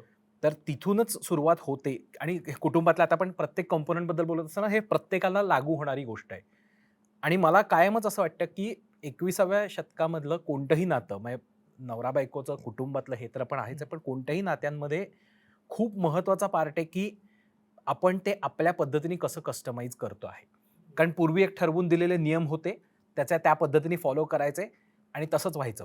आपण पुन्हा एकदा जर गाईडबुक बघायला गेलो तर गडबड होण्याची शक्यता आहे. जे आता मुक्ताने सांगितलं की सोशल मीडिया असं दिसतं तर चला आपण तसं करायला जाऊ, पण तसं होत नाही. कारण आपण तर बदललेलो आहोत. आपण वेगळ्या पद्धतीने आता सगळ्या गोष्टी परसिव्ह करतोय, त्याचा विचार वेगळ्या पद्धतीने करतोय. तर करण्याची काय गरज आहे, तर तुमचं नातं तुम्हाला कसं हवं आहे याबद्दलचा तुमच्यामधला संवाद आणि त्याबद्दलचं पुन्हा निगोशिएशन आणि मग त्याबद्दलचा निर्णय आणि त्यासाठीचे एफर्ट की आमचं नातं आम्ही असं ठरवलं आहे. जगाचे नियम काही का असेना, पारंपरिक नियम काही का असेना, आजपर्यंत शिकवण काही का असेना, आमचं नातं असं आहे, ते आम्ही असं इम्प्लिमेंट करणार आहोत. मग आता हे इम्प्लिमेंट करायचं ठरवलं तर मला एफर्टही टाकायला पाहिजे. आमचं नातं असं आहे ना, तर ते मॉडिफिकेशन, ते कस्टमायझेशन आणि त्याच्यासाठी गाईडबुक नाही आहे कोणतंही, 21 अपेक्षित नाही आहे त्याच्यासाठी. ते लिटरली इतकं जास्त डायनॅमिक आहे कारण प्रत्येकाचं म्हणजे आपण जो कंटेंट कन्झ्युम करतो तो प्रत्येकाचा वेगळा आहे. मग एकाच घरात एकच नेटफ्लिक्स अकाउंट वापरत असताना जेव्हा 5 अकाउंट्स असतात आणि तुम्ही दुसऱ्याचं चुकून ओपन करता तेव्हा तुम्ही म्हणता हे सगळं काय आहे, कारण ऑलरेडी कस्टमाइज कंटेंट तुम्हाला दिसायला लागलेला असतो दुसऱ्या माणसाचा आणि आपल्याशी तो अजिबात मॅच होत नसतो. इतका वेगवेगळा कंटेंट आपण कन्झ्युम करतो आहोत, इतकं वेगळं एक्सपोजर आहे, त्यामुळे आपल्याला कस्टमाइज करायलाच लागणार आहे. पूर्वी सगळेजण बिल्डिंगमधले एकत्र बसून महाभारत आणि रामायण बघायचे, अख्खी बिल्डिंग तेच बघायची त्याच वेळी. आता मी माझ्या पद्धतीने माझ्या हव्या त्यावेळी हवा तो कंटेंट कन्झ्युम करतो. तर इतकं जेव्हा माझं एक्सपोजर कस्टमाइज्ड आहे तेव्हा माझं त्याचं प्रोसेसिंग पण कस्टमाइज्ड असणार आहे आणि ते नात्यामध्ये सीप इन व्हायलाच पाहिजे. त्यामुळे माझं नातं, माझं कुटुंब, माझ्या कुटुंबातले डायनॅमिक्स हे कम्प्लिटली वेगळे असू शकतात. माझ्या आधीच्या पिढीपेक्षा, माझ्या भावाच्या कुटुंबापेक्षा, माझ्या मावशीच्या कुटुंबापेक्षा कदाचित बाकी रिच्युअल्स सगळे सेम असतील, पण तरी कुटुंब प्रचंड वेगळं असू शकतं कारण ते कस्टमाइज्ड आहे. आणि ते नाही केलं तर अवघड आहे, कारण मग तुम्ही कशाला तरी कॉपी करायला जाणार आहात, काहीतरी परत रिच्युअल हे करायला जाणार, पण ते ग्रामरच उरलं नाहीये. तुमचं आता नवीन काळाचं ग्रामर हे कस्टमायझेशनचं आहे आणि ते प्रत्येक नात्यासाठी लागू होतं. मला खूपच सगळ्याच याच्यातनं खूप इंटरेस्टिंग पर्स्पेक्टिव्ह मिळाला. मला ते विनिंग ॲज अ टीमवालं जे आहे ना, ते मला इतकं आवडतंय. म्हणजे मला ते क्रिकेटचं एक्झाम्पल घ्यावं असं वाटतंय की literally sometimes batters have to bowl also. म्हणजे बॅट्समनला पण बॉलिंग करावी लागणार आहे, बॉलर्सना पण कधीतरी बॅटिंग करावी लागणार आहे आणि सगळ्यांना फिल्डिंग तर करायची आहेच आहे. आणि तुमच्या त्या सिच्युएशननुसार तुम्हाला ॲडजस्टमेंट करावी लागणार आहे तुमच्या स्टाईल, बॅटिंग स्टाईलमध्ये, बॉलिंग स्टाईलमध्ये, कारण आपल्याला टीम म्हणून जिंकायचं आहे. खूपच आवडलं की रोल्सकडे बघण्याचा म्हणजे आपण रोल्स बदलताय तर नुसतं म्हणून चालणार नाही, ते डिस्कस करावं लागणार आहे. एकमेकांकडे रिस्पेक्टफुली, दोघेही समान म्हणण्यापेक्षा रिस्पेक्टफुली इक्वली बघणं गरजेचं आहे. आणि काय म्हणतात त्याला, अल्टिमेटली मॅम म्हणाल्या तर सगळ्यात महत्त्वाचं की समोर बसून कम्युनिकेट करणं गरजेचं. मला म्हणजे हे 2-3 मुद्दे माझ्यासाठी खूपच जास्त इम्पॉर्टंट टेकअवेज वाटतात. मला वाटतं म्हणजे जो उद्देश आहे खरं तर आजच्या राऊंड टेबलचा, की याच्याबद्दलचा संवाद सुरू होणं आणि आपण परत संवादावरती येऊन थांबतोय, मला वाटतं त्याच्यासारखा बेटर एंड या पॉडकास्टचा असू शकत नाही. की अल्टिमेटली बदल होत राहणार आहेत, आपण ट्रान्झिशनमध्ये आहोत, गोष्टी बदलणार आहेत, थोडी करकूर होणार आहे, पण हरकत नाही. जोपर्यंत आपण समोरासमोर येऊन बसून बोलत नाही, आपापल्या अपेक्षा एकमेकांना सांगत नाही आणि त्याच्यावरचे तोडगे संवादातनं काढत नाही, तोपर्यंत काही होणार नाही. तर सोडून देण्यापेक्षा समोरासमोर बसून बोलूयात आणि त्याच संवादाचं काम सुरू करण्याचा यातनं हा प्रयत्न होता. तुम्हाला आजचा एपिसोड कसा वाटला जरूर कळवा. सगळ्या आलेल्या पाहुण्यांचं, मान्यवरांचं खूप खूप आभार. वेगवेगळे पर्स्पेक्टिव्ह एकत्र आणण्याचा खरं तर हा प्रयत्न होता आणि मला खूप आवडलंय की वेगवेगळे पर्स्पेक्टिव्ह येत होते आणि आपण सगळ्या वेगवेगळ्या आलेल्या दृष्टिकोनांचा आदर करून आपापले मुद्दे मांडत होतो. त्यामुळे खूपच मजा आली. खूप खूप आभार तुमच्या सगळ्यांचे. पुन्हा गाडगे अँड सन्सचे पण खूप आभार. त्यांनी हा प्लॅटफॉर्म आम्हाला करायला प्रोत्साहित केलं. येस. आणि जर तुम्हाला या पद्धतीचे आणखीन पॉडकास्ट आणि राऊंड टेबल्स बघायला आवडणार असतील तर प्लीज सबस्क्राईब करा. खूप खूप धन्यवाद. लोभ असावा.